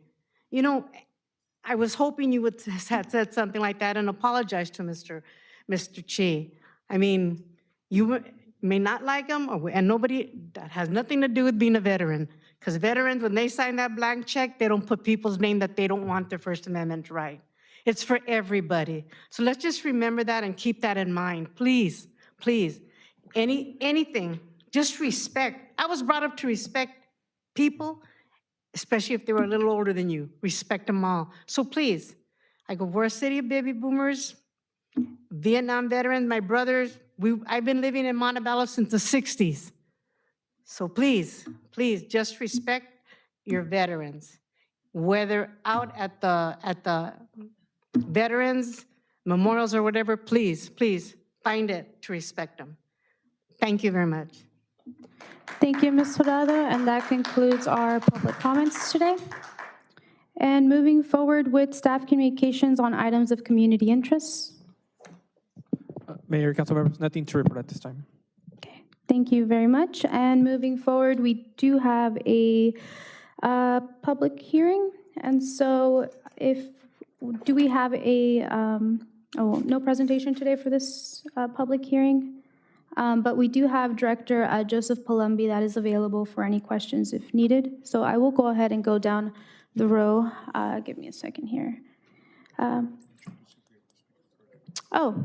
Yeah, if we have any speaker cards specifically for this item. There are no speaker cards. Okay, no speaker cards for this item. So I'll go ahead and open it up to council for any questions or comments. We do have Councilmember Torres first today. Thank you, Madam Mayor. So this item was really interesting to walk through and try to understand. We're looking at our annual allocation of CDBG funds, which generally benefit the community in all kinds of different programs and opportunities. Also looking at home funds, which deal directly with the construction, rehabilitation, land acquisition activities that a city can take to ease the housing crisis and the financial burden that people may face in trying to become homeowners. In going through this item and understanding that a lot of the regulations that we're seeing are being passed down from HUD and appearing in the program that we see, I just, one, wanted to make a comment, and then two, ask for a couple considerations. But the first comment that I would like to make is that as I was looking at these restrictions here, one of them being that this is only open to people that are making 80% of the area median income, which in Montebello's case, and depending on how many are in your household, can be anywhere from $70,000 for a single person to about $110,000 or $120,000 if you have up to 6 family members. Considering that the types of properties that would be eligible for this kind of funding have to be 95% of the median sales price, which in Montebello is $735,000. And you start to think about the kinds of people that could benefit from this kind of program. I think that it's really apparent to see that there are those that can start to fall through the cracks.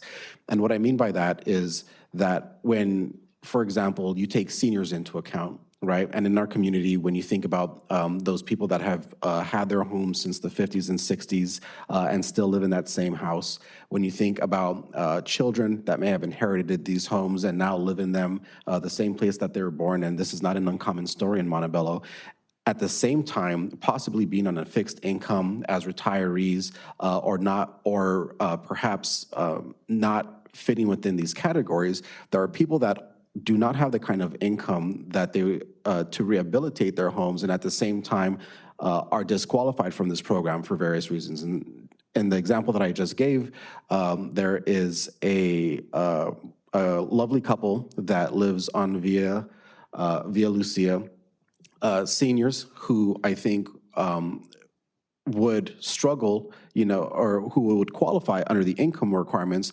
but because they've had their home for so long and, purchasing it decades ago probably paid, tens of thousands or just a couple $100,000, that value of the home now surpasses that HUD imposed limit. And so one of the first things that I would ask my colleagues to entertain and like to ask of staff is just to convey this information to HUD that, for whoever they're considering and that should be beneficiaries of this program and the kind of people out, applying, that they're missing a really large segment of the population that could benefit from these kinds of funds. So that's the first thing that I wanted to set out, and to whatever motion is made, if my colleagues could provide that direction to staff. And there's two things that I think council can do to the item as proposed that would expand the opportunity and perhaps make it easier for people to participate in this program. The first would be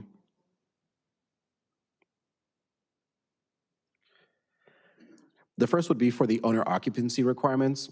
So when you're looking at these guidelines, you'll find on one of the pages that whether you get the floor grant of $10,000 or the maximum grant of $50,000, that there is this 15-year requirement that the home stay owner occupied.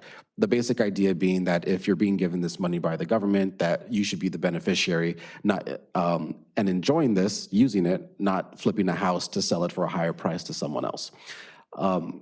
I do feel that this scheme is a little bit onerous, and I think that when we took a look at it, I did have the opportunity to take a second look at it with city staff and Director Palombi. Thank you very much for your time. Mr. Alvarez, I appreciate your help in setting that meeting up. Upon further review, it does turn out that there is a stepped scheme that HUD has for these kinds of funds. So if the grant is between $10,000 and $15,000, that there would be a 5-year requirement for the home to be owner occupied. If there was between $15,000 and $40,000, that the home be owner occupied for 10 years. And then if it's above $40,000 to that ceiling of $50,000, that the home be required to be owner occupied for 15 years. So that is one proposed change that I would make to the scheme. Mr. City Manager? Just for the record and for clarification, I also want to add that less than 10,000, it'll be for 3 years. And then the other amount, the other terms and amounts that you said as well. Correct, thank you. And so should I read it for the record, just for as a formality, exactly what we're proposing? Sure. Yeah, okay. So so here are the new proposed revised occupancy requirements for the home rehab program. First bullet point, for the record, less than 10,000 is at 3 years. For $10,001 to $15,000, it's 5 years. For $15,001 to $40,000, it's 10 years, and anything more than $40,000 is 15 years. Thank you very much for that clarification, Mr. Manager. Another way that I think that we can make this program more accessible is by helping residents compile or get in contact with the contractors that are necessary to do this work. So being federal money, HUD is extremely strict on documentation and making sure that everything conforms legally. One of the requirements of this program is that homeowners go out and seek at least 2 bids, and those contractors that are bidding on this item have to have a slew of certifications. Now, if we're talking about people 80% area median income and below, if we're talking about a certain home value, you can imagine that there are a lot of encumbrances on daily life that might prohibit them from doing the adequate research, from being able to spend the time that it would take to do this. And looking at other cities around the area, I did find that Southgate actually helps by soliciting contractors to basically become pre-approved. So for example, if you're a homeowner that can apply to this program, you qualify through the various restrictions. And let's say you want to do HVAC repair, that the city, if an HVAC repair contractor that qualifies also under this scheme has already registered with the city, that we would be able to provide that information and ease that burden of the resident having to find contractors themselves. So the third suggestion that I would like my colleagues to consider is that the city create basically a solicitation on the city website, an open solicitation that allows contractors to submit their qualifications and apply for a pre-approved list, and that the city maintain that list for the benefit of the residents. Mr. Palumbi, is that something you think we can accommodate? Absolutely, we can do that. Thank you very much, Mr. Palumbi. And so just to go back to the main purpose of this, for those residents that earn less than $70,000 single, about $100,000, I think, if you have a family of four. For anyone that has a home value of less than $735,000, you can get a grant of up to $50,000 to rehabilitate your home. This is a massive opportunity for residents. I think we would be overjoyed to see an over-application for this program. So for everyone that's sitting here this evening that is aware of, maybe perhaps you require assistance, or someone that does, once this item passes this evening, I would encourage you to share the program. So just one, if I may, Mr. City Manager, the annual action plan will need to go to HUD, and when HUD approves it, it would become final. So we will solicit all the information and get it out there in a very timely manner. So Thank you very much, Mr. Palumbi. And we did have the discussion earlier this afternoon about making every effort possible to make sure that people are aware. I'd just like to make sure that people are participating and that, that we're not just sitting comfortably. But Madam Mayor, those are all my comments. Do we have an adjustment on the commercial facade program, Joe? Yeah, I'm happy to put it for the record unless you have it. yeah, so just for the record, Mr. City Manager, thank you for reminding me. We are going to be revising, I believe it's on page 6 of the commercial facade program. Just to make it clear, it's listed as matching funds. We're going to specifically say 5% contribution, just so that it's crystal clear that it is a 5% contribution. In addition, the amendment will open it up citywide to those census tracts that qualify. So thank you for bringing that up. Thank you so much for that information. We have Mayor Pro Tem Melendez. I just have a question.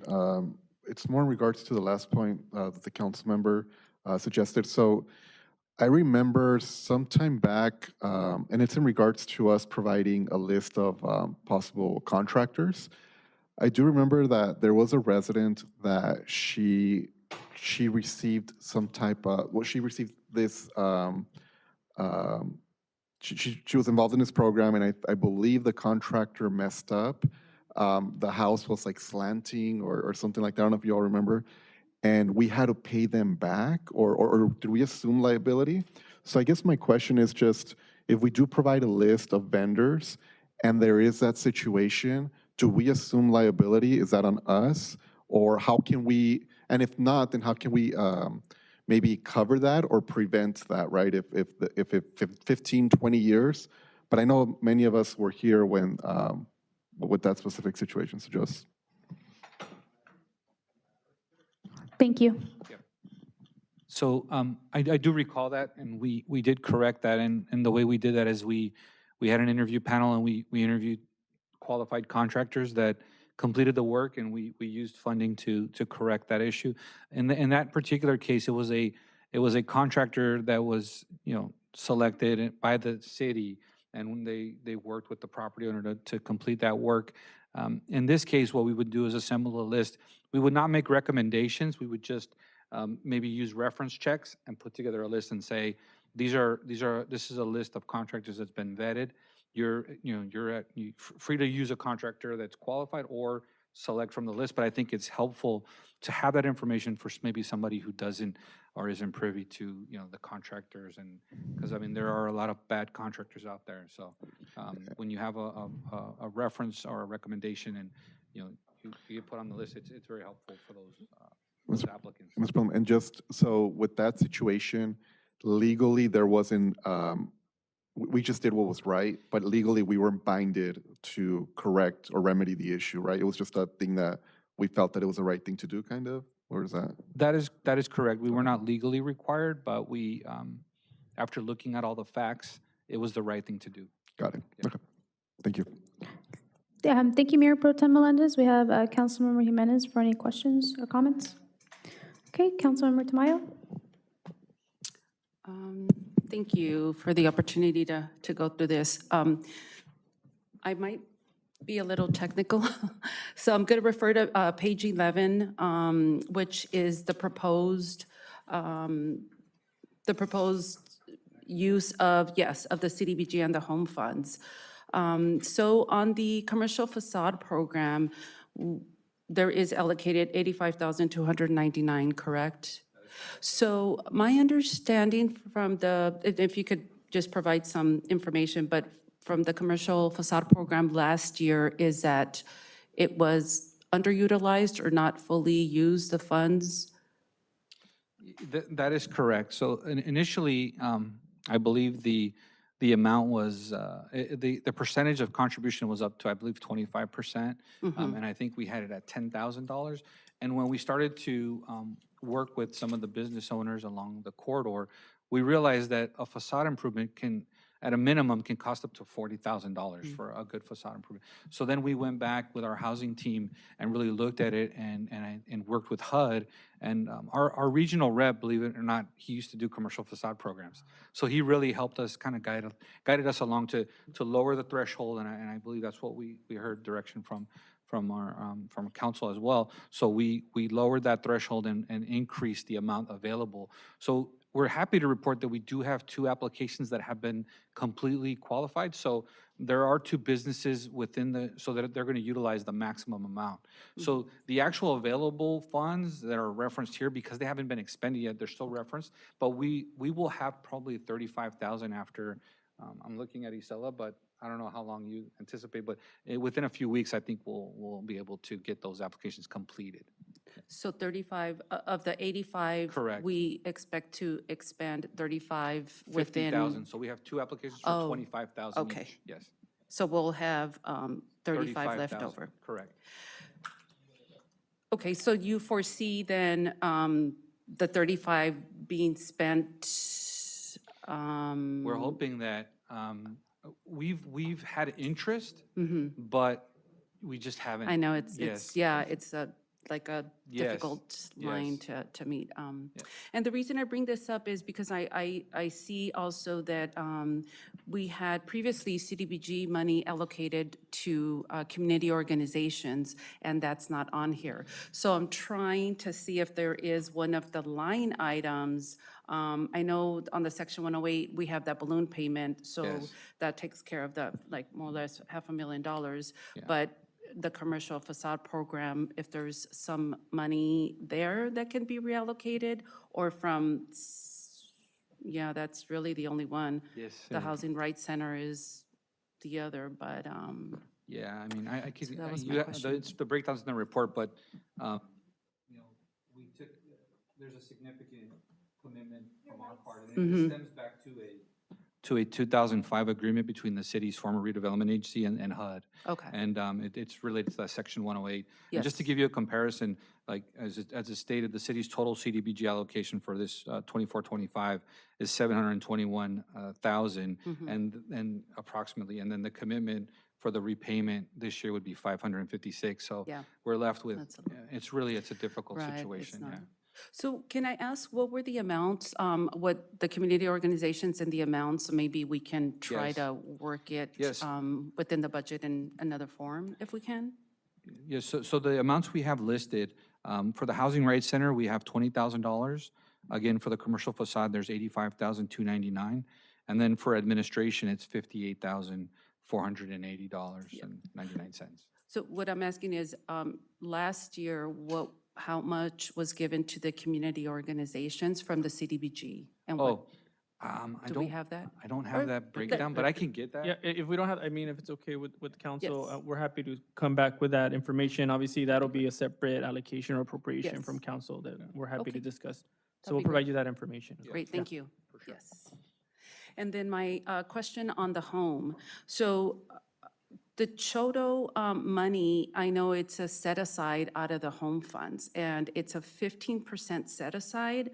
So why is it $700,000? Unless, like, I don't see that our home allocation is 6.8 million. So why do we have so much on the Chodo set aside, is my question. Yeah, I think we looked at that 15% set aside, and this is for specific activities that are undertaken. And really, we're limited in our 5-year con plan. So I think there's only 2 things that we can allocate the home funds to. The good news is that we're poised this summer to reopen the con plan for 2025 through 2030 and really get creative. And I think we can start to look at other opportunities to program funds and obviously working collaboratively. Yeah. With that. So Yeah, is, this year we were just really constrained. Yes. Yeah. I'm sorry. We had constraints this year that, Okay. we're just. But is this then the minimum, or are we adding more to this Chodo allocation? I think that's the max, but I'm gonna, is that I'm sorry, if you wanna approach and. Yeah. My question is, for the Chodo amount, it's 700,000, and Chodo is a 15% set aside. So in looking at what our total home funds are, this is a lot more than 15%. So my question is, does this reflect the minimum 50% set aside or more? This is more. This is initially set aside because of home. Yes, so And the again, you're amount gonna that we have excuse me, allocated current. I know your staff, but you're still going to have to state your name for the record. Oh, yes, okay. My name is Isela Ciordi. I'm the Senior Management Analyst for Community Development. And my response is that, yes, currently that amount that we have allotted is over the 15% set aside. It's because we hadn't used some of the home funds, and so they hadn't been allocated because of a previous issue that we had with some program income that was unidentified. And so we had to hold that money aside. We hadn't been expending any home funds to any activities for the previous years until we were free and clear of the issue with program income investigation. Okay, so this was then So that's something that can previous- get reallocated. I think once we go back and look at the numbers. Okay, because I know the Chodo funds are very, very, very restrictive and difficult to spend. So, Yes. So I guess my question or my concern is that let's not put so much into that line item if we don't have to. And that way we have home funds to use elsewhere because it's hard to use the Chodo money. Yeah. I believe, and if I may, the goal here was to assist in an affordable housing project. At some point, I think really we were looking to allocate that money for the purpose of helping move forward, and obviously satisfy arena numbers. But we were really looking to kind of encourage affordable housing development within the city, so. Yeah.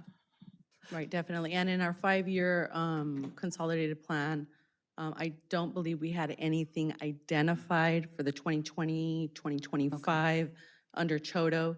That's something that we're going to start to evaluate, and then we can determine what we need to do with those funds. Yeah, because we don't necessarily need to set it aside in Chodo. We could use like home funds for affordable housing. So it doesn't have to be, we don't have to put it in that restrictive line item is what I'm saying. So that's my comment. Okay, thank you. Thank you. Thank you so much, Councilmember Tamayo. And just in general, my comments, this past week, I had a very extensive conversation with Councilmember Torres, and, I really appreciate being able to provide funding for our residents that isn't restrictive in a way that makes them ineligible or not not making this funding accessible through these types of social programs. And I know in the past, we've really tried to be innovative in regards to the type of funding that is available through our commercial facade programs for our small businesses, as well as small business assistant loans. And I know in the past, whether it was because of the restrictive criteria or because of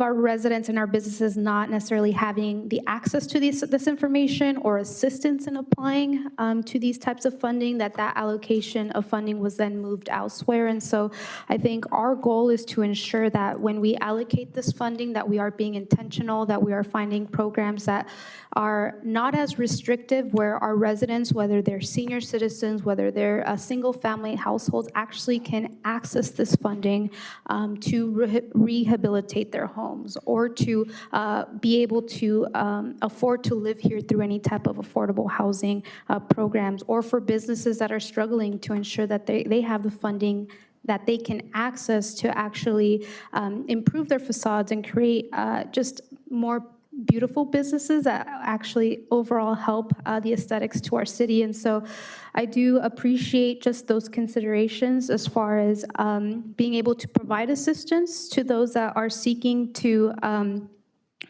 apply for this home rehabilitation program, as well as communicating to HUD, right? Communicating to our interstate agencies and letting them know, hey, as a city, we're having issues in ensuring that our residents have access to these funding sources because you're making them so restrictive. And so I appreciate just that thoughtfulness behind ensuring the accessibility of accessing these funds, but also the equitable component in ensuring that if you are receiving these funds, that you're not binded, for example, if you're taking out a $10,000 loan, that you're binded by 15 years of having to live there versus someone that is taking out a $50,000 loan and then is also binded by the same amount of time of 15 years. Having this scheme tranche system of a variety of ways, I think is important as far as the equity component of having this funding be accessible to our residents, to our senior citizens, to our lower income family households here in the city of Montebello. I know that this year we did have a balloon payment that was due, which unfortunately restricted our ability to provide funding to important community-based organizations like the YMCA, which thank you to our executive director who is here tonight, as well as others like MAOF. And so my personal commitment is that seeing that this is, I believe, the last balloon payment that we have, that our commitment is to continue to reinstate that funding for our community-based organizations and ensure that they have the backing and support of this from the city of Montebello. And so that concludes my comments here for this item. And so if I can go ahead and call for a motion. I'll make the motion with a few additional recommendations. One, with the updated scheme as read into the record by the city manager. Two, with the,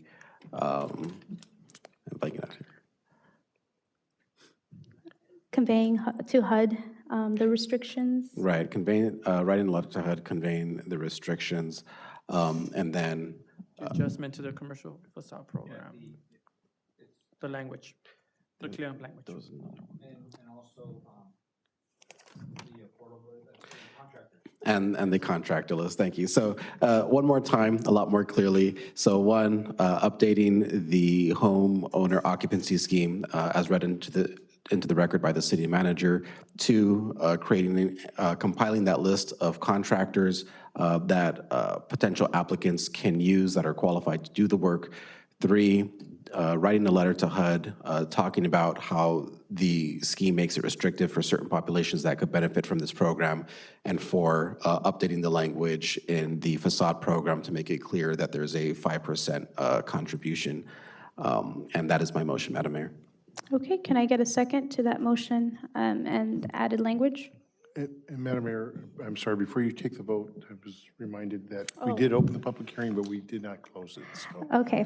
so if we can just close the public hearing and then take the vote. Yes, so prior to taking a vote, I will go ahead and close the public hearing at 9:16. And so seeing that we do have a motion with additional language, can I please get a second? I'll go ahead and second it. Okay, we have a second by Mayor Pro Tem Melendez. If I can please ask for a roll call vote? Councilmember Torres, Aye. Mayor Pro Tem Melendez, Aye. Councilmember Jimenez, Aye. Councilmember Tamayo, Aye. and Mayor Peralta. And I vote aye, and the item passes. Moving forward, we do have our consent calendar, or I'm sorry, regular business with a presentation that will be conducted by our Director of Finance, Michael Solorza, for the fiscal year 2024-25 City Council budget priority setting.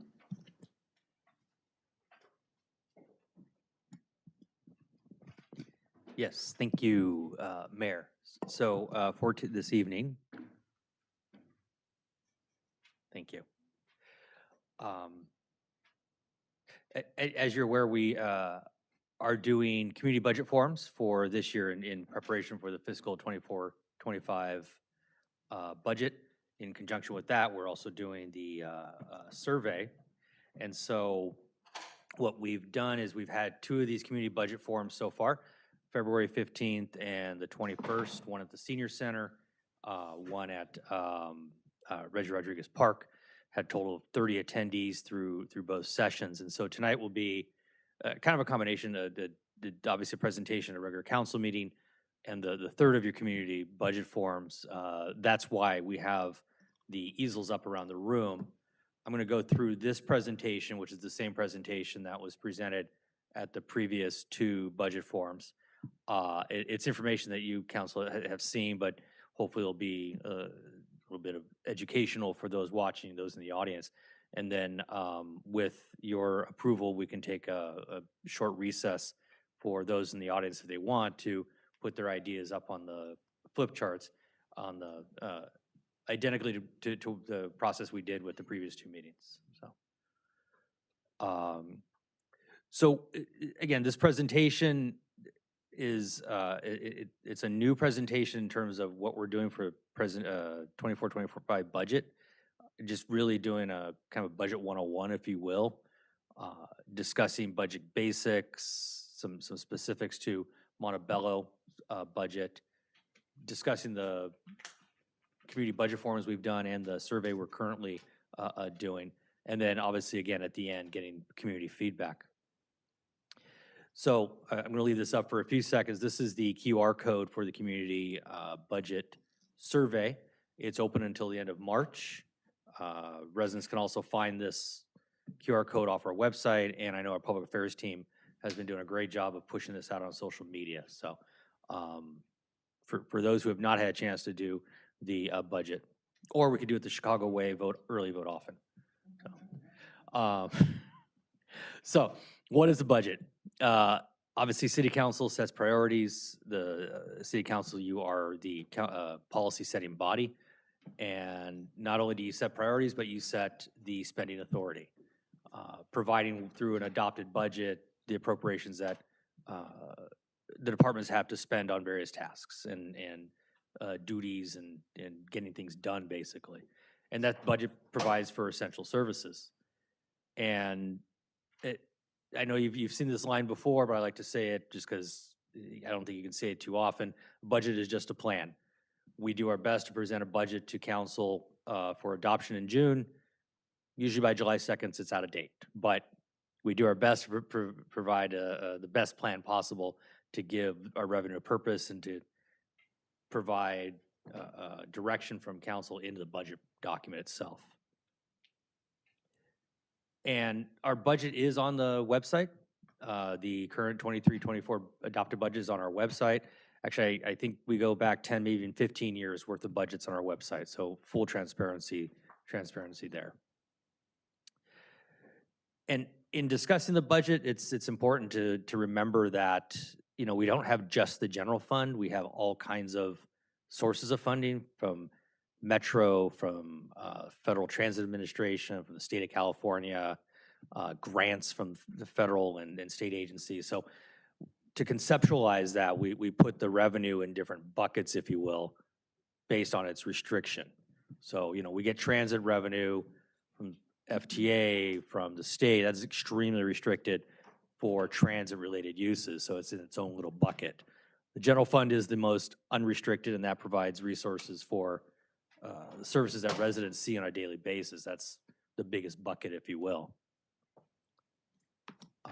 And then just as a kind of as a reminder, our budget development process, going into the 5th year now, has been guided by the strategic budget development concept, where every year the budget process improves upon itself, looking at what was done in the prior years and presented a budget that's more refined. It's improved from the prior years. More analysis has gone into the revenue projections, and my staff working with the departments to better analyze their requests. So this 24-25 budget will actually be the 5th year of this plan, and then we'll start from the beginning to see where we need to start over from in subsequent budgets.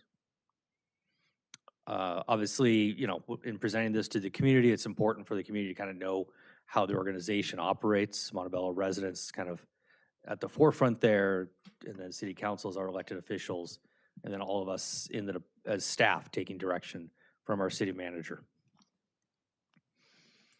And then an overview. It's important to realize that Montebello is a large organization, not just complex in terms of police and fire and transit, but we're a $200 million operation. I mean, there's a lot of Fortune 500 companies that are smaller than us when it comes to pure dollars. So this is a very large, complex organization, a lot of moving parts between transit, fire, police, public works, parks and recreation, all of our internal functions. And it's funded, again, we go back to the budget, the bucket concept, different sources of revenue that fund our various operations. And then for the general fund, again, it's really important to realize that the majority of our revenue for the general fund, the majority of the revenue that provides police and fire services and fixes potholes and provides recreation and community services programming, comes from 2 sources: sales and property tax. So sales tax brings in about almost 36% of revenue to the general fund, property tax about 21%. And then obviously, building permits, parking tickets, mechanical permits, things like that provide additional revenue. But the 2 big sources are sales tax and property tax. And then this is always a graphic I like to share, just because as property owners, whether it's a residential or a commercial property owner, twice a year you pay your property taxes, and out of every $1 property tax, less than 10 cents goes directly to the city of Montebello. So the county of LA gets a big chunk of your property tax dollar for county services. Montebello Unified School District, obviously. So the 90 cents doesn't just leave the city. Obviously, there's positive impacts from that, but the city of Montebello only has control over less than 10 cents of every property tax dollar. So we stretch it as far as we can, and we've been fortunate to have some good assessed value growth around the city. But just to keep it in perspective, when you pay your property tax bill, the majority of that revenue is for organizations that are not the city of Montebello. And then our sales tax, I like to share this just because this kind of shows where our sales tax comes from. This is a very diverse pie chart of where sales tax comes from. So 23%, for example, of the city sales tax comes from autos and transportation. So the sale, Ford dealer, the Chevy dealer. We have a Carvana in town, if anybody was wondering. That's 23% of our sales tax comes from there. General consumer goods, those are kind of your traditional brick and mortar stores, 17%. Restaurants and hotels. What's interesting, the state and county pools, that share of the pie has grown since 2018 as sales from Amazon and other online sellers. Sales tax actually now flows to the city through the county pool. So Montebello makes up 0.7% of total sales tax in the county. So we get 0.7% of all pooled sales tax. And with the pandemic and the change in consumer behavior, that share of online sales has grown. So it's a good thing that we get a share of that. And the diversity of our sales tax is not necessarily a common thing. Personally, I've worked in cities where autos and transportations is 40 or 50%. And what's nice about Montebello sales tax pie chart, if you will, is it's very diverse. So when you have swings in the economy, we're not going to be devastated completely if all of a sudden people stop buying cars, for example, or people stop shopping at the mall. We'll see some hit, but this diversity really helps us. And a nod to Director Palumbi and his economic development team over there in increasing the diversity of what we have here in Montebello in terms of sales tax production. So I'm always picking his brain about what's new coming to town. So it's a good partnership. And then expenditures, obviously police and fire is a priority, and being a full service city, this is pretty typical. You see more than 50% of our general fund expenditures to public safety, police and fire. Public works, that's non-capital projects, so that's facilities and park maintenance, road, repairs, things like that. And then cash and liquidity, I'd like to share this just because it's a good snapshot of how our cash position has changed, has improved over just in this short period of time, less than a year, just over a year. You go back to October of 2022, we had $72 million in total cash. As of the end of last year, December, we were up at $119 million. And we had some, one-time influxes of revenue when we sold the water system, when we sold the property in Pico Rivera. But, revenue is revenue, and cash, having that cash really helps in terms of liquidity. We don't ever have to worry about, are we going to make the check run this week or anything? That's never a concern. We're very cash flush, and it's a positive thing. And then general fund reserves. This is a snapshot of an estimate of what our general fund reserves will look like when we close the books on last fiscal year. With that sale of the water fund, with the influx of that revenue, we're going to have additional fund balance, a greater surplus as of last fiscal year. We'll be able to actually fund all of our reserve buckets for the first time ever. And again, for example, 25% of our reserves are for economic uncertainties. And those are, catastrophes that we would never see. Like a tornado, right? We had a tornado last year. Thankfully, it wasn't that bad, but if for whatever reason it took out city property and did greater damage, well, we could use $19 million in this example towards fixing that, knowing that the city council approved reserve policies set aside the reserves for very specific purposes that city council has direction on how to use. It's, basically helps you sleep better at night kind of reserve policy, knowing that the funding is there for anything catastrophic. And then financial transparency, again, just pointing out some of the stuff that we have always produced and some new initiatives we've taken in terms of promoting transparency. Quarterly budget updates. 2 weeks ago, I presented that. Monthly and quarterly treasurer's reports. The online monthly budget reports, those are new. Obviously, through the budget adoption process, that's an opportunity for residents to provide input.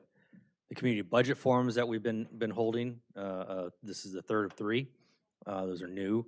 The budget feedback survey, we did one last year. It's new. It's updated this year, and we started earlier, so we're hoping to get some additional feedback versus last year. Our budget document being online as well as our ACFR. So all of that is accessible to the public in terms of financial data. And then the budget development process for next year. Tonight, our city council, our budget community forum, budget priority setting. March and April, my staff works closely with the departments to start formal budget requests.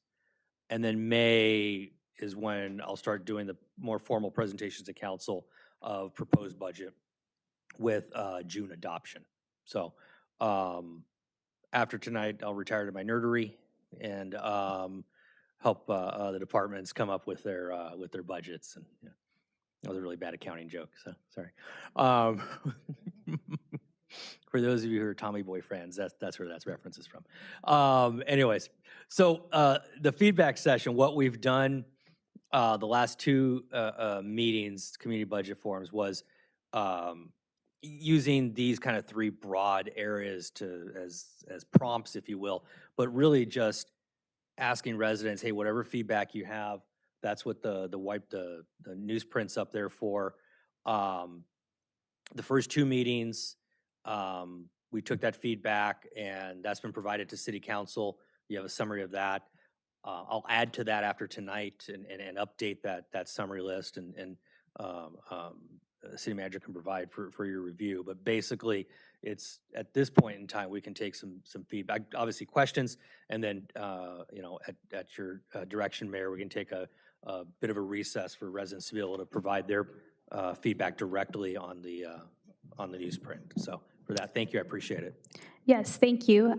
So with that, first off, just do want to just quickly comment and just say thank you so much for your work and your team's work behind creating just more community-based budgeting process to be able to have, I know in the first meeting we had about 30 or so residents from all districts present in such an engageful opportunity to be able to see in real time the feedback, the questions, the comments as far as what they wanted to see prioritized in this year's budget. I think was an extremely proudful moment for all of us that were in attendance.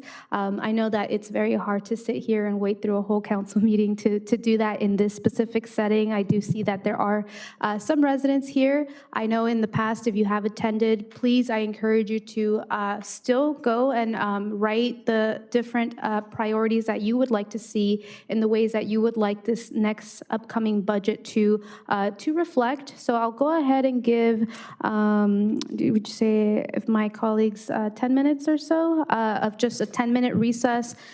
Please go up there. There should hopefully be Sharpies and just jot down the different opportunities that you would like to see our city take on in this upcoming budget. On the screen, we do have some examples, but we will go ahead and recess at 9:33 and come back at 9:43. So everyone who is in attendance, I encourage you again to please jot down your ideas and feedback. Thank you.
Okay. Okay, I am going to go ahead and reconvene the meeting from our recess, short recess that we took at 9:46 to allow some of our members in the audience to give their feedback in this community-focused budgeting process. With that, prior to council comments or questions, I do believe we still have to take public comments if any comment cards were submitted, or did we have anything? Okay, so bringing it up to the council level, I will go ahead and just go down the line. We have Councilmember Torres, if you have any questions or comments. Thank you, Madam Mayor. First, I would just like to express my thanks and appreciation for the way that you've opened up the budgeting process to the community. You really were the lead on that last year in terms of creating that process, working with staff to start to imagine what that would look like, and then continuing that work this year, just making that more robust. And as you mentioned, and as we saw at that, in particular at that first meeting, having so many residents show their interest in participating, I think really is a testament to the fact that residents are waiting for that opportunity to participate, and thank you for recognizing that. I want to just read into the record some comments that I received this afternoon once I posted about the opportunity to participate here and add some suggestions for those people that weren't able to make it. I do want to note that, let's see, that one commenter talked about small grants for like a Ring camera system, safety cameras and installation to reduce crime and increase safety, especially for property owned by seniors living in their homes. That comment was submitted on behalf of this individual's parents. One of our former commissioners made the comment that community art is sorely needed. We need art in Montebello, art programs, murals, creative space for our community to connect. Another resident in District 1 commented, I'm not sure if this would qualify, but as he's previously mentioned, a couple of speed bumps and crosswalks on La Merced between 4th and Montebello Boulevard. There's many speeding cars and it's difficult to cross the street. New stoplights and street name posts because most are old and street names are faded. Also a new design on the street name post because the rose was designed in the 80s and looks outdated for the progressive city that we are. Another resident, I believe, in your district, Madam Mayor, in District 4, mentioned programs that, District 4, District 2, I apologize, programs that support food security, opening space in Grant Ray Park and other parks for community garden, which can also incorporate a CSA component or learning component for community members. And lastly here, this individual resident in my district mentioned parking on Los Angeles Avenue has become a nightmare. A few houses have their many work vans or trucks taking up a whole block, not to mention one van is a placeholder for other cars and doesn't even start on its own without being jumped on sweeper days. They also mentioned that there, and this is one that I would like to personally echo, if there are any programs to help uplift smaller Montebello businesses like mom and pop businesses and help bring more economic change, maybe doing outreach to these businesses instead of promoting the same ones that we know are doing well. District 3 just lost its small corner market, the Darien, that was walking distance. So I just wanted to just help these residents make sure that their voices are heard here. For my own comments, I think the first thing that I think about with the budget as the city progresses from a lot of the changes that we've been able to implement and accomplish over the last few years is that at one point, the city does have to transfer into a maintenance phase. As much as we want to constantly increase programming and make that statement to our community that we're bringing change, I think what we've been able to do so far has been not only incredible and change the quality of life for our residents, but also expensive. And so to talk a little, and just to mention a few things that we've done. One, our chief of police, as he's mentioned, has done an incredible job being able to hire new officers with what I think is a pretty aggressive plan for a city of our size to hire 5 officers year over year for several years going. Is something that we should commit to and make sure that funding remains available for. The changes that we recently approved to our fire department and implementing a new paramedic squad is going to be another immense expense. That's something that we want to make sure that we still retain that bandwidth for. And so I would just encourage my colleagues as we think about the many ways that we would like to support our community, that between a couple of those moves and other personnel decisions that we've either made or are coming up, as well as the many bond obligations that we have, and yet to see how things like Topgolf perform ultimately, just to like really be careful how we move forward. Ever since I came into office in 2019, the thing that's always been in the back of my head as we've seen all these new revenues, and I think I mentioned it here on the dais a couple of times, is the 7 years of plenty and the 7 years of famine. And I think that story is just instructive, that when you have those years of plenty, not to take it for granted, because there are times, as we saw recently in the pandemic, where things can get difficult, and we want to make sure that we're not doing these massive cuts and that we've grown responsibly and consistently. I do have, I think, quite a few ideas. I don't want to just throw things to the wall and see what works. I want to make sure that what I'm proposing is, I think, within the realm of what residents would like to see, is something that can be accomplished, and also making sure that my colleagues also have, you know, that things don't get mixed up in all these ideas that we have. I think a couple things that I would just like to say is, one, in thinking about the budget for next year, there are a few major tranches that come immediately to mind. Those would be public safety, infrastructure, parks and recreation, economic development, and other city services.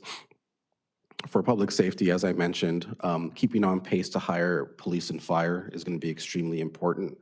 For infrastructure, I would like to add, and I think repeat something that's been said in the past, but just looking critically at what kind of infrastructure we have for broadband and fiber, making sure that Montebello is keeping up with the pace and change of technology as best we can, given the limitations that we have sometime in government and moving through this process. In Parks and Recreation, I would like to continue, Madam Mayor, something that you brought forward, which is creating those Edison Trail right-of-ways, and just making sure that we're leaving a little bit of that funding in our waistband for that program. I know it's faced some challenges and potential delays, but I think that there is still the opportunity to accomplish that in some kind of way. And lastly, under economic development, and this is something that we've talked about before, and I'm sure staff is already on top of, but just making sure that we have funds set aside for a specific plan at the White Memorial Facility and the properties that are owned there. I think that those are some of the massive key issues that I would mention this evening. Other than that, you know, I would like to talk further with my colleagues about some of the things that I personally would like to see, and with the upcoming strategic plan session, perhaps, you know, incorporating a lot more of these other ideas in there, which may be more appropriate for the time that we have and for discussion. Thank you, Madam Mayor. Thank you, Councilmember Torres. We have Mayor Pro Tem Melendez for any comments or questions. Thank you. Just I'll keep it brief, but you know, just kind of looking at all some of the answers and some of the responses. I know there's many ideas out there, and there's some really good ideas, but I also appreciate, you know, just taking it back to the basics, right? And literally, what our role here is you know, fixing our streets, cutting the trees, public safety, programming. Essentially all the city services. So I know with all this process, there was a lot in that, and there's a lot of streets that we got to fix. There's a lot of you know, trees that we got to cut. Then, you know, we got to, of course, improve our public safety. But definitely, I think that's one of our biggest priorities, to continue to really invest in those services. What I would like to see as well, maybe with the city manager, maybe in the future, if we can just get a presentation on kind of like the capital improvement projects when it comes to like on the streets, and just seeing and being able to see what streets are going to get fixed next and kind of like go on a year-by-year scale and see if maybe we can get that before the budget so we can kind of see if we need to put a little bit more or, it could give us a perspective of how to invest our some of the dollars into fixing more streets. But overall, great process, and yeah, thank you. Thank you, Mayor Pro Tem Melendez. We have, Madam Mayor? Yes. Just very quickly, it may be helpful for Mayor Pro Tem Melendez if staff could redistribute the 5-year CIP plan that we approved back in June, and that would help with that. Yeah, that'd be great. And there hasn't been any changes to that, right? Okay. We have Councilmember Jimenez. Any questions or comments? I don't have any questions, but I do want to share that one of our residents from the South Side, Mr. Joseph Sanchez, was probably one of the only people that went to the South Side session. And he did share that he invited Mr. Shalorza out to dinner. So I think that would be a nice opportunity to possibly gather some of our residents. And if you want to host him, Mr. Sanchez, we'll come to dinner with you. No, but some of again, the same thing, it's all across the board. What we need in the South Side, it's not just the parks, but the safety in the parked restrooms, police and programming. I think that's the same kind of feeling all across the board. There's a lot of work to be done in the South Side. Thankfully, in the past couple of years, we've been able to fix a lot of our streets that hadn't been looked at for a really long time. But I think if we go across the city, it's all the most basic needs and concerns: safety, our trees, our streets. And thank you to the team for putting this out there. Okay, Councilmember Tamayo. Thank you for the opportunity, and thank you to our mayor for bringing this forward. I think this was a great community component to the budget that I had not seen before, so I thank you very much for putting that forward. I attended both community meetings that were held, and I did review the list that was put together by Mr. Solorza, so thank you very much. But I do want to echo and agree with some of these items, so I'll specifically state them. On the economic development front, I know there was a concern for more food shopping options, like a Sprouts. For park improvement, better lighting, safety at the parks, new bleachers, exercise machines, marquees, scoreboards, walking paths, new snack bars, and safe facilities for storage and other items at the parks. And then for infrastructure, as was previously said, fixing the streets and our potholes and our roads. Thank you so much, Councilmember Tamayo. And then just in general, I will go more in depth as we undertake our council strategic or study session in regards to the budgeting process. But in general, when it comes to, I would say, some of the priorities that I've seen, whether it's on social media, whether it's through this process, is definitely public safety. And so I'm extremely excited and looking forward to the park safety plan that was presented today by Chief Espinosa in really tackling the issues of safety when it comes to our public areas, ensuring that we can create enjoyable open spaces for our families. Very happy to see, as someone that probably sounds like a broken record now and always bringing up traffic and safety, having going from one traffic enforcement officer to, I believe, 4 now, I think is a huge accomplishment, as well as Chief Espinosa's vision in augmenting that department and ensuring that we create safer streets within our neighborhoods and our community. So just very excited to see that augmentation when it comes to capacity and staffing for public safety. The next one down the line is infrastructure. So again, with that, and I know now we have our Traffic and Safety Commission, being able to realize safer streets through strategic calming devices, ensuring that when we do repave our streets, that we're actually being intentional and thoughtful of pedestrians as well as cyclists, and actually ensuring that we have protected bike lanes within those new repavements of streets that are to come.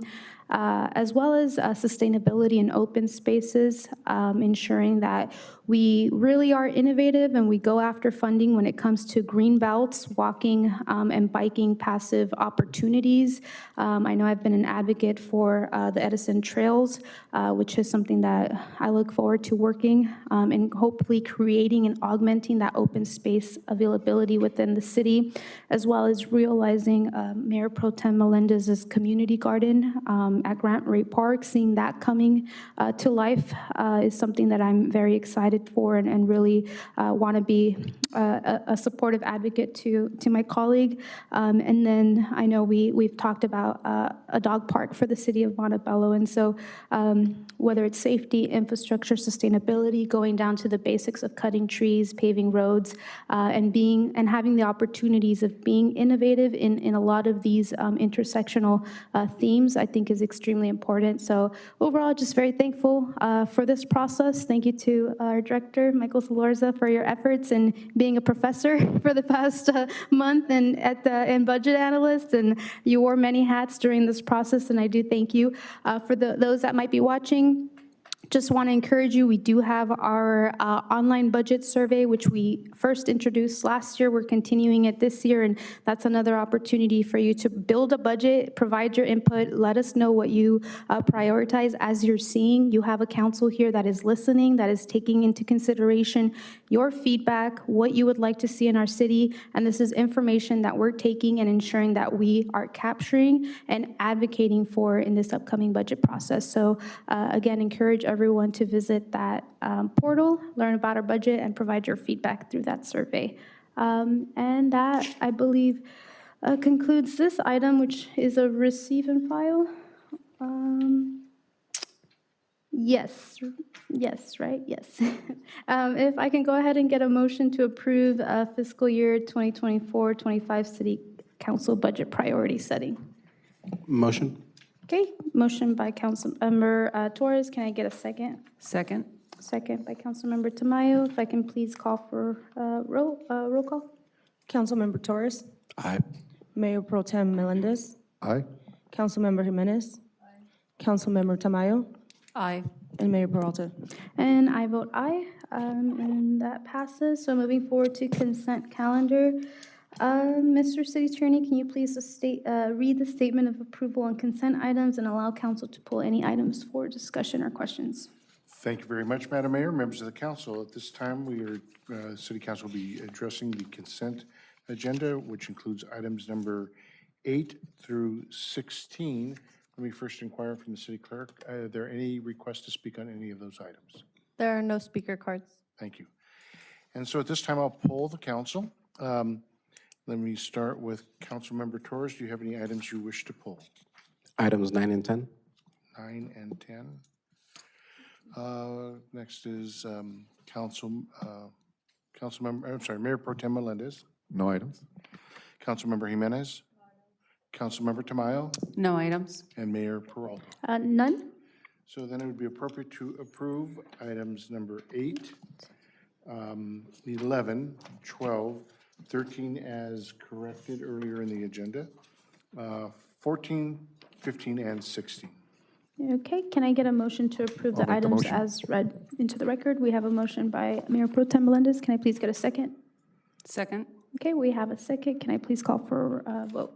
Roll call vote. Councilmember Torres. Aye. Mayor Pro Tem Melendez. Aye. Councilmember Jimenez. Councilmember Tamayo. Aye. And Mayor Peralta. And I vote aye, so that moves us forward to the items that have been pulled. We have number 9, approve agreement number 4183 with New Flyer of America, Inc. to purchase 3 40-foot heavy-duty hydrogen fuel cell transit buses. The floor is yours, Mr. Torres. Thank you very much, Madam Mayor. First, just want to express my thanks to Senator Archuleta, who has been a big proponent and a leading force in hydrogen fuel cell technology. So this is a continuation of one of the things that the city has worked closely with him on over the last couple of years to move Montebello towards a more sustainable future, especially considering the size and extent of our bus lines. I did have one question for staff, and I apologize if I didn't see this in the agenda item, but I was just curious how the 3 buses that are being replaced are being disposed. So when they get disposed, ultimately they get auctioned off. And then this, unfortunately, I know there's some grants where buses have to be crushed and replaced for the zero emissions. But in this case, these 3 will be going to auction. Okay, thank you very much, Director. Madam Mayor, that's my only question. Okay, can I please get a motion to approve item number 9? A motion? Okay, motion by, second. motion by Councilmember Torres, second by Mayor Pro Tem Melendez. Can I please call for a vote? Councilmember Torres, Aye. Mayor Pro Tem Melendez, Aye. Councilmember Jimenez, Aye. Councilmember Tamayo, Aye. Mayor Peralta. And I vote aye, and that passes with consensus. Moving forward to item number 10, approve issuing a request for proposal for bus detailing services. Councilmember Torres, the floor is yours. Thank you, Madam Mayor.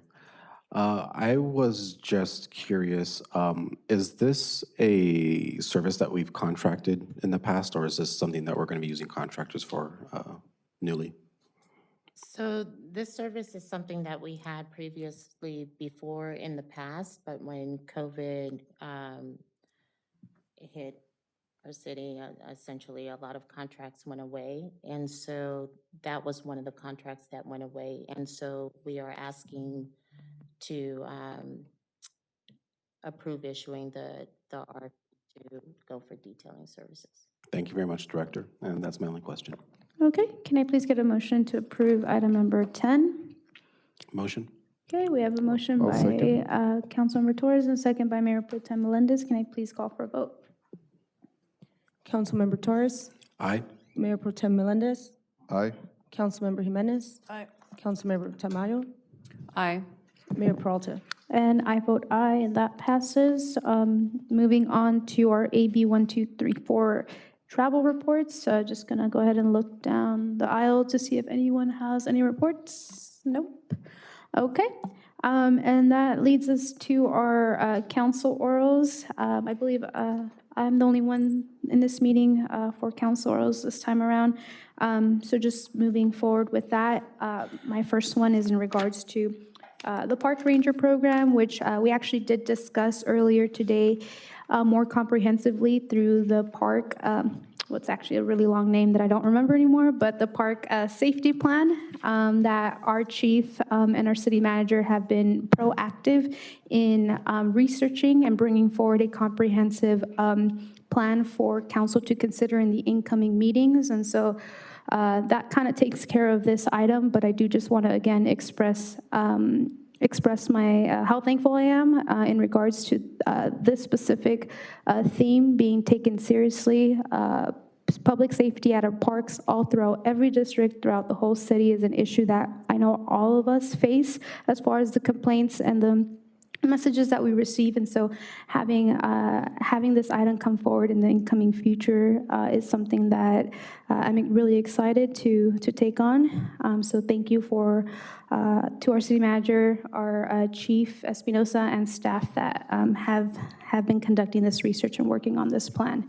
And also just so awesome that it was done so quickly. I really, again, appreciate those resources and just the attention that has been put towards bringing this forward. Up next is Vision Zero. So Vision Zero is something that I've been researching and have seen other cities, not only in the state of California, but even states like New York, cities within those jurisdictions have adopted. And so for the past 3 years, one of my biggest issues that I have really taken to heart on council has been traffic and safety, and that came with reinstating our Traffic and Safety Commission, which has been a huge success. And I do want to thank all our staff for their work on that and being able to provide a space for our residents to actually provide their input on how to create safer streets and actually flag the issues that are going on within each district and each neighborhood as far as traffic and safety related items. To enhance these continued efforts, I am proposing that the council initiate the development of a Vision Zero strategy. And this is really aimed at reducing accidents and traffic-related fatalities and enhancing safe, healthy, and equitable streets within our community. So Vision Zero, what that is a plan that employs a data-driven approach. It utilizes historic data as well as community engagement to develop a plan that identifies high-risk areas within our city and develop targeted interventions such as road redesign, traffic calming measures, and infrastructure improvements. This comprehensive plan will then enable us to apply and secure funding in the future to implement these necessary road improvements in the incoming future. Similarly to a parks master plan where we identify all the issues and concerns within our parks to apply for funding. This is kind of the way it's imitated with Vision Zero. We conduct this data-driven, community-driven approach to create this plan that, again, identifies these high-risk areas within Montebello and provides those strategy recommendations so when we do have funding, we are able to right away get to work and implementing the redesigning of roads or traffic calming strategies and measures that could be implemented. So with that, I am seeking council consensus for the city to embark on the exploration of developing this strategy, but at the same time, actively seek opportunities, funding opportunities that may be available for this planning effort. So if I may call for a vote on council consensus for a Vision Zero strategy. Mayor, just a quick question. Yes. Is there any budget associated with this? So this specific item is just to explore the consideration of what this would take, as well as trying to seek funding opportunities that may be available. So I'm not asking for consensus to necessarily adopt the implementation or the planning of a Vision Zero strategy, but just look at what it would take and what funding might be available for us to apply. If that answers your question? Yes. Yep, okay. If there are no more questions, if I can please get a roll call vote. Councilmember Torres? Aye. Mayor Pro Tem Melendez? Aye. Councilmember Jimenez? Aye. Councilmember Tamayo? Aye. Mayor Peralta? And I vote aye. My next one is similar. It's a climate action plan, and so I am seeking, again, consensus to explore the commencement of a development of a climate resiliency action plan. Right now, there is a lot of funding that is coming down on the state and federal level for cities to create action plans to respond to impacts of climate change while promoting sustainability within our cities. This plan outlines strategies that reduce greenhouse emissions, adapt to climate risk, and really enhance the resilience within vulnerable areas and populations in our community. It's important because it protects our residents, our infrastructure, and natural resources while also contributing to creating a healthier and more sustainable future for our city. In the past month, I've had an opportunity to meet with LA Grid's Greater Alternatives that has provided other cities with planning funding opportunities as well as opportunities for capacity building when it comes to these applications, and they have been successful in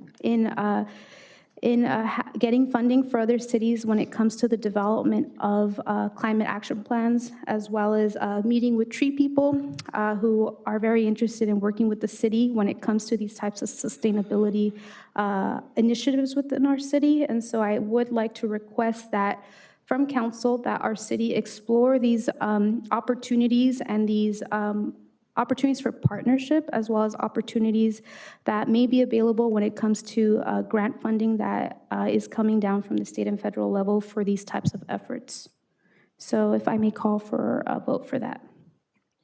Councilmember Torres, Aye. Mayor Pro Tem Melendez, Aye. Councilmember Jimenez, Aye. Councilmember Tamayo, Aye. Mayor Peralta. And I vote aye.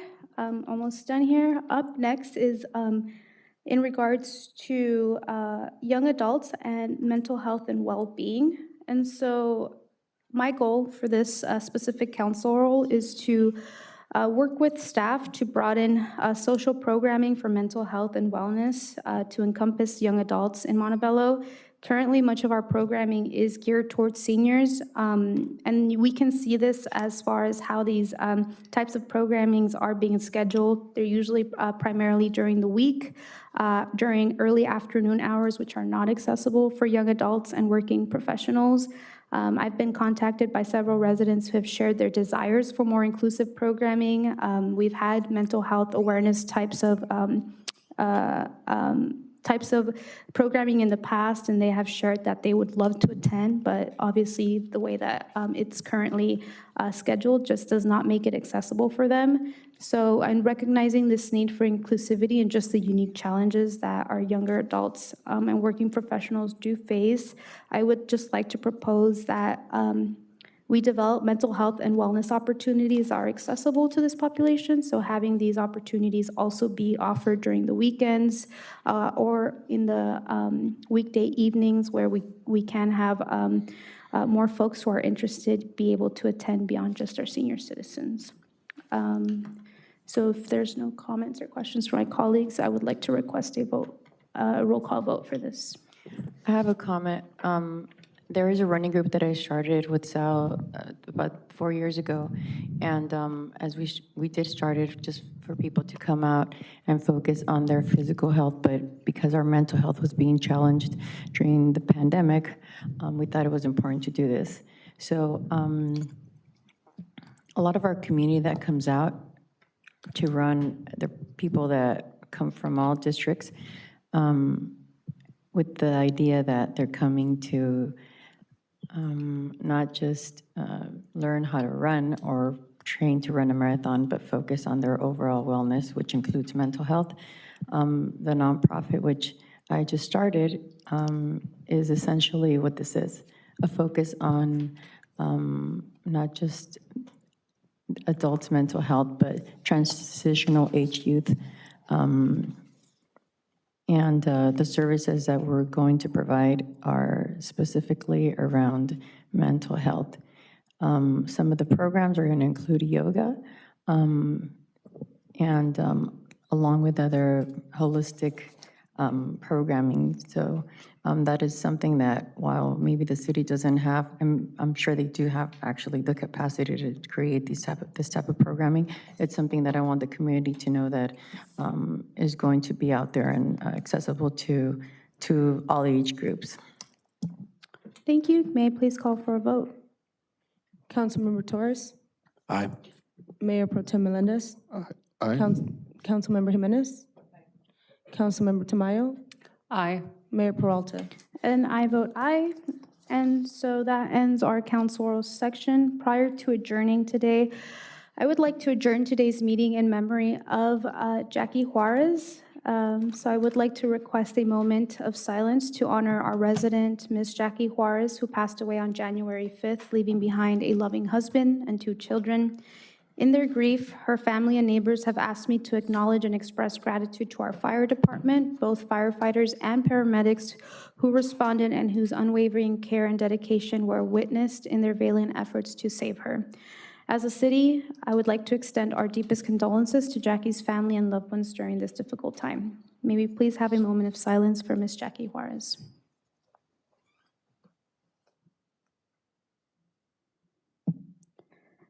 Thank you very much. And now to close our meeting, can I please request a motion to adjourn?